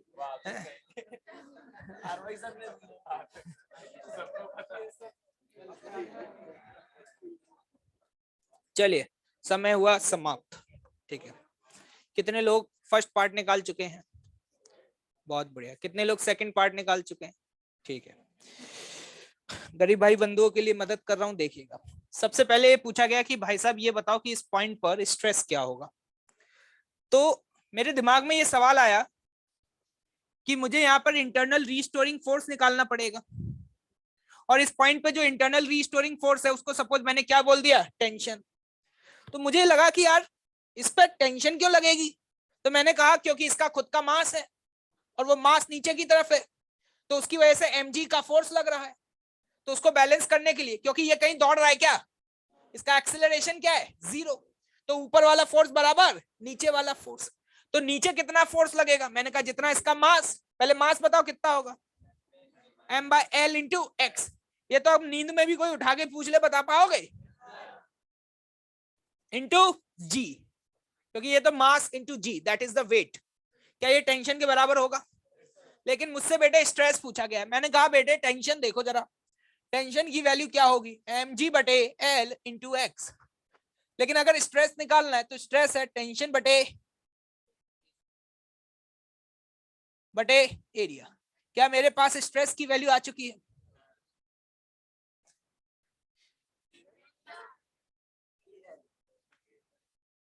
क्या यहाँ सही है क्या? ये स्ट्रेस उसके अंदर किसी एक्सटर्नल फोर्स की वजह से नहीं आया। अगर आपको याद हो कि आपने इससे पहले प्रीवियसली जो भी प्रॉब्लम्स को सॉल्व किया है उसमें स्ट्रेस क्यों डेवलप होता था, क्योंकि हम उस बॉडी के ऊपर कोई एक एक्सटर्नल फोर्स लगाया करते थे। लेकिन आज क्या हमने कोई एक्सटर्नल फोर्स लगाया? नहीं लगाया भाई। तो फिर बॉडी में स्ट्रेस क्यों है? क्योंकि उसके वेट की वजह से ही तो डेवलप हुआ है।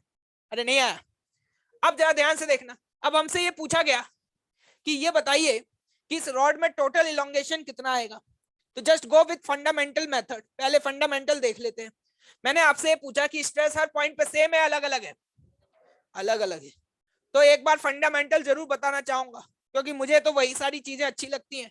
ट्रिक व्रिक ठीक है, लेकिन हर बार सक्सेसफुल हो ऐसा कोई जरूरी नहीं है।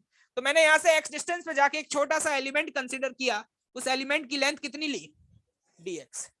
उस छोटे से एलिमेंट में आने वाला चेंज भी बहुत छोटा था। मान लो वो जो चेंज आया वो कितने का आया, dy का। तो क्या मैं यहाँ स्ट्रेन को डेल्टा एल बाय एल लिखूंगा या dy बाय dx लिखूंगा?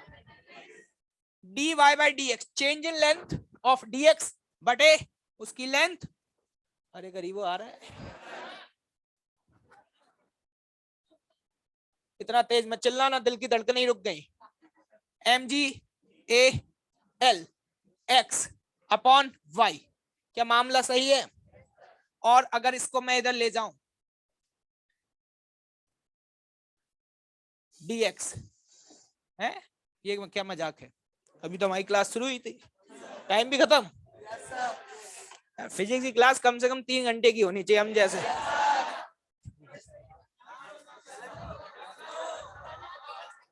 नहीं चल नहीं पाएगी, अगली क्लास भी है ना। ठीक है, हमें इस एक्सप्रेशन को क्या करना होगा, इंटीग्रेट। इंटीग्रेट करना है तो कहां से कहां, 0 से l। तो जब हम इंटीग्रेट करते हैं तो डेल्टा l की वैल्यू हमारे पास आती है mgl अपॉन 2ay। वैसे तो ये जो हमने बी पार्ट निकाला है इसे हम डायरेक्ट भी निकाल सकते थे, क्योंकि यहाँ पर स्ट्रेस लीनियरली चेंज हो रहा है। क्या समझ में आ रहा है? तो अपन ने कहा कि इस रॉड के दो एंड पॉइंट को देखिए,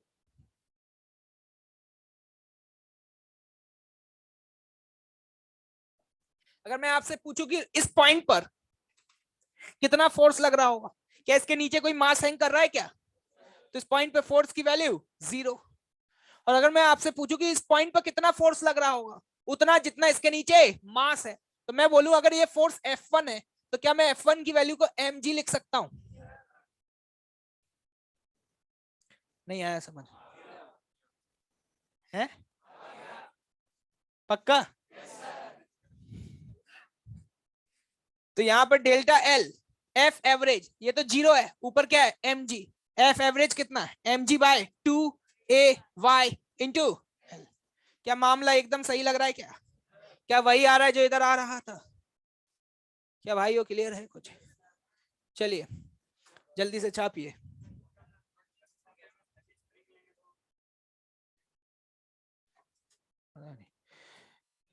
सी पार्ट लिखें इसका।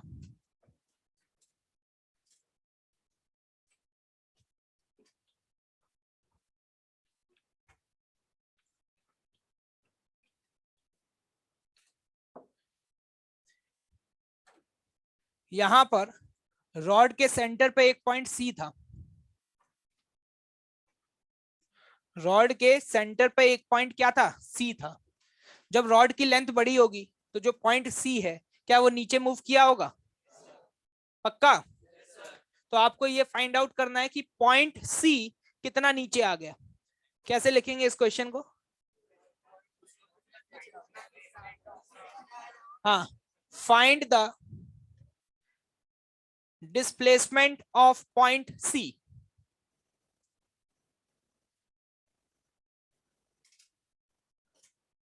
Find the displacement of the point सी।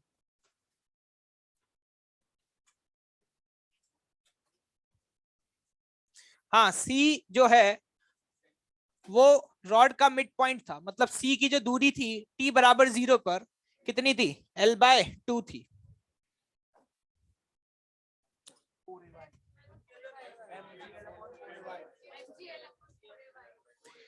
देखो एक बात शायद आप लोग समझ पा रहे हो, अगर आपसे पूछा गया है कि पॉइंट सी का डिस्प्लेसमेंट बताओ क्या होगा, सभी लोग ध्यान से देखें यार प्लीज, समय कम है और क्लासेस बहुत है। पॉइंट सी का डिस्प्लेसमेंट क्या होगा? तो मैं कहूंगा ये डायरेक्टली बराबर होगा, मान लो अगर मैं इस पॉइंट को बोलता हूं ए पॉइंट, क्या बोलता हूं? ए पॉइंट। क्या मैं बोल सकता हूं ये डायरेक्टली बराबर होगा डेल्टा एसी के? इस एसी लेंथ में सुनिएगा, जितना भी चेंज आया होगा, जितना भी चेंज आया होगा, गारंटी ये पॉइंट उतना ही नीचे गया होगा या नहीं गया होगा? कितने लोगों को ये बात नहीं समझ आई है? क्या सभी को समझ आ गई है? क्या ये सभी को क्लियर है? तो बेसिकली मुझसे इस पॉइंट का डिस्प्लेसमेंट पूछा है, तो मैं इसके नीचे वाले डिस्प्लेसमेंट को देखूंगा या ऊपर वाले को? ऊपर। अगर मैं ये निकाल पाया क्या मेरा काम हो जाएगा? तो मैंने कहा वो निकाल लेते हैं। अब वो निकालने के लिए फिर से वही तरीका, ये रहा पॉइंट ए, ये रहा पॉइंट सी, इस पॉइंट पे कितना फोर्स था? mg। सी अगर मिड पॉइंट था तो यहाँ पे कितना था फोर्स? mg/2, क्योंकि इसके नीचे कितना मास हैंग कर रहा था? mg/2। अरे आ रहा है? तो जल्दी से बताना यहाँ पर, इसमें डेल्टा एल एसी निकालना है मुझे। एफ एवरेज क्या लिखोगे? mg plus mg/2 upon 2ay into L. L की वैल्यू क्या समझ में आया? कितना आ रहा है? 3mg/8ay। ये तो किसी का नहीं आया था। क्यों भाई?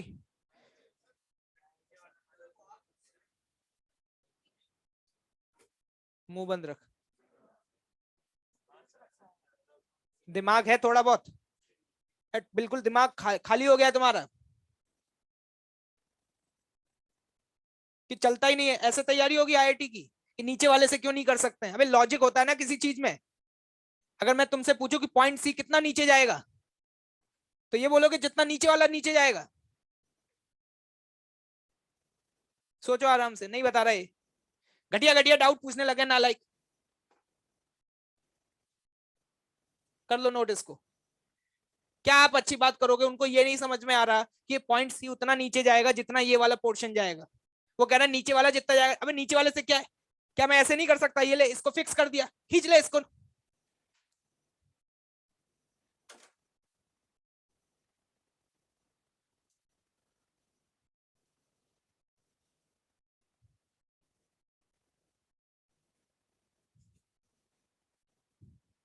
और सोचो आराम से घर जाकर के।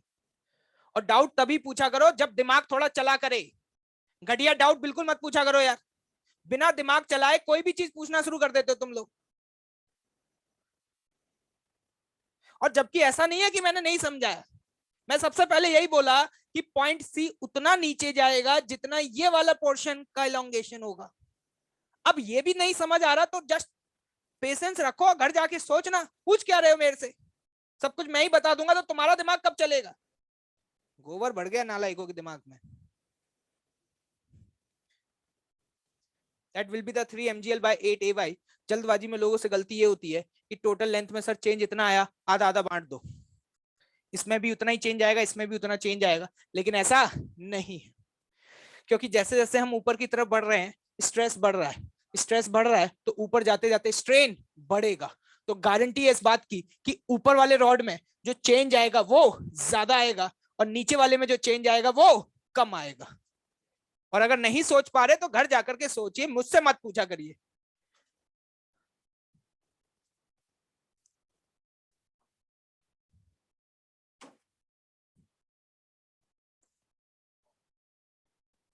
अननेसेसरी चीजों में टाइम वेस्ट।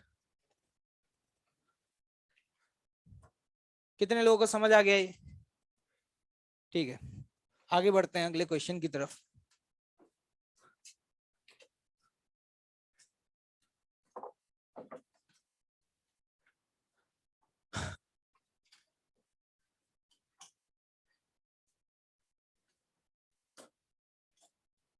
एक रॉड, इस रॉड को ओमेगा से घुमा रहे हैं, ठीक है। इस रॉड का mass M L A Y, mass M, length L, वही सब कुछ है, area of cross section A, और यंग्स मॉडुलस ऑफ इलास्टिसिटी क्या दिया हुआ है? वाई। और इस एक्सिस के अबाउट ओमेगा से घुमाया जा रहा है, ठीक है। ग्रेविटी फ्री स्पेस है। कैसा स्पेस है?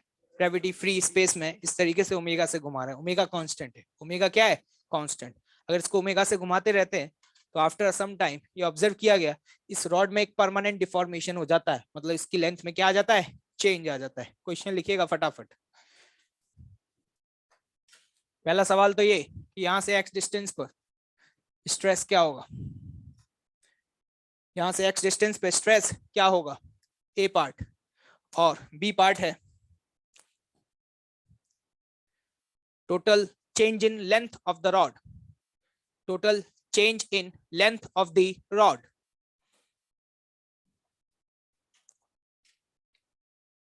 होमवर्क लिख लीजिए।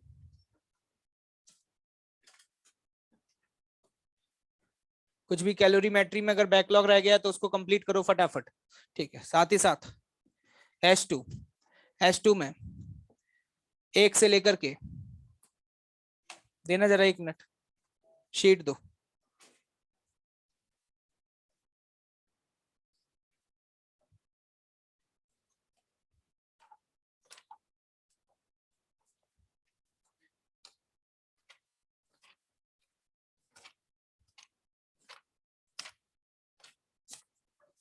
मैं डाउट सुनता हूं इसलिए कि कुछ अच्छी चीजें पूछी जाएं, लेकिन अब देखता हूं अननेसेसरी बस पूछने से मतलब है, कुछ भी पूछेंगे बस।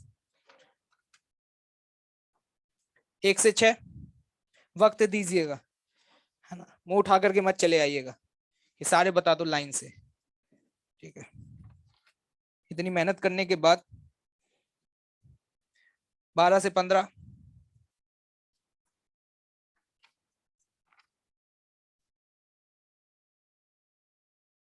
और 19 से लेकर के